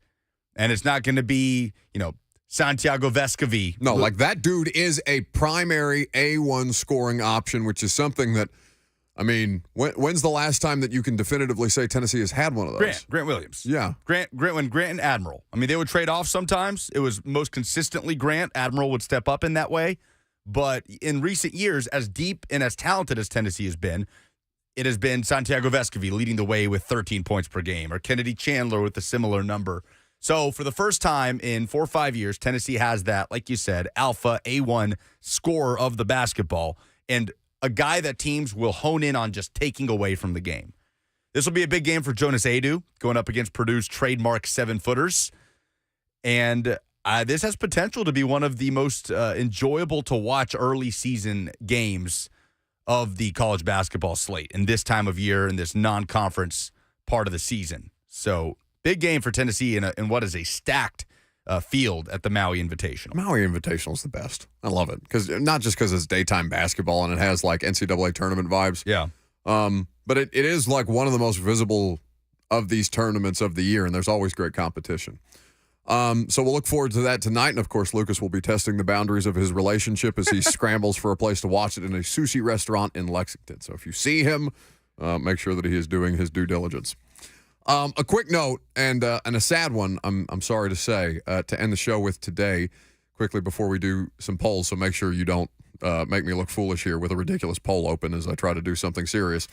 But we have we're fortunate to have a lot of listeners to the radio show, and you guys basically become our family members for as much time as we spend with you and you spend with us in some form or fashion. And so when something happens to one of you guys and we're made aware of it, we just want to make sure that that we have your back. And that is the case for one of our listeners. Her name is Ashley. Her and her son Landon, they always come and visit us at the pregame show when we do it at Nissan Stadium with Mickey and Blaine and Kayla and myself.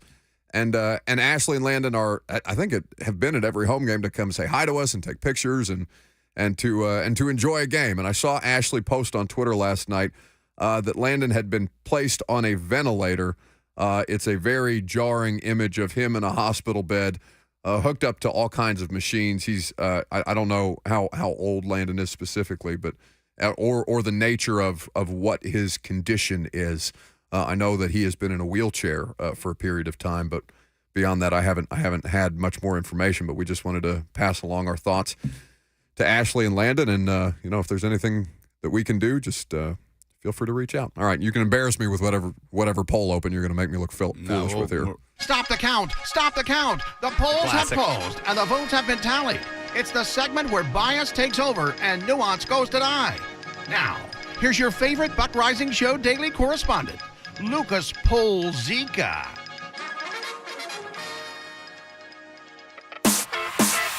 Presented by Two Rivers Ford, who sells below MSRP on any non-specialty new Ford. What in sports made you say, oh no, this weekend? Kenneth says that Jordan Travis injury, truly awful. Yeah, we talked about it with Felder earlier in the show. Go check out the podcast if you missed the interview. God, that had to be a gut punch for Florida State fans, especially the way that they were trailing in that game. Now, they rattled off, 35 or 45 straight points en route to come back and win. Yeah. But it is going to test their resolve as a team trying to make the college football playoff, and the latest rankings will come out tonight. We'll see how much they get hurt. They get dinged for one player, which, by the way, I always hate when the committee does. If Florida State goes undefeated and win the ACC, they need to be in the playoff. Put them in. What if the committee had left out Ohio State and Cardale Jones just because their two QBs went down? Speaking of Florida State, they're in Gainesville facing Florida this weekend, and Jeffrey says his oh no was his Gators failing to stop a 4th and 17 against Missouri. That's all they needed to win the game. And Brady Cook connects with Luther Burden. Missouri wins, and the path to 10-2 continues for the Tigers. Tyler submits a Lakers fan that blew out his Achilles attempting a half-court shot. That was ugly, injuring himself, I guess, at halftime of a Lakers game. Oh, my God. Who's the best team in the NFL right now? Kenneth says it's the 49ers. Mahogany says it's Phillies. Karen says it's either the Phillies or either the Eagles or the 49ers. Man, I think it's the Eagles. Not just because they've got the best record, but like when the Niners and the Eagles are healthy, you probably take the Niners coaching, but you take the Eagles players. What do you want out of the rest of the Titans season? 64% say lose out for picks. 36% say something positive. Wins, momentum. Wins. Win a football game. I don't care about your draft slot for 2024. I care about seeing some sign of life in 2023. What is the biggest difference between Tennessee and Georgia's football program right now? Our guy Ben, the drummer of the great band The Wild Feathers, says most people will dismiss it as the gap in player recruiting rankings, but the gap in coaching talent is significant, which is fair. Kirby Smart. That is a major part of the gap between Georgia and everybody else right now. We'll talk about coaching in the NFL tomorrow because Tom Brady had some pretty stinging criticism of the state of coaching in the NFL on Stephen A. Smith's podcast, but You'll have to wait till tomorrow before we get into that. Chip says the gap is Jimmy's and Joe's. Jeffrey says they have like 25 5-stars. Tennessee has 2. Yes, that is a good way to articulate. And the last one, with the Titans dropping out of contention this season, which team do Titans fans want to see win the Super Bowl? Is it Dobbs and the Vikings? 37% say that's the one. 26% say nobody. 19% say the Eagles, with a lot of former Titans on there. 18% say another one. Kenneth likes the 49ers. Brian likes the Lions, a good underdog story. And others just want chaos. Chaos. Pro-chaos. Those are the polls. Excellent. That's the show. We're done today. Lucas done for the week. Enjoy Thanksgiving, bud. Happy Thanksgiving to you and everybody else. I will be back with you tomorrow. Jackson will be here to babysit me, and we will enjoy our time together. Blaine and Mickey got you coming up next.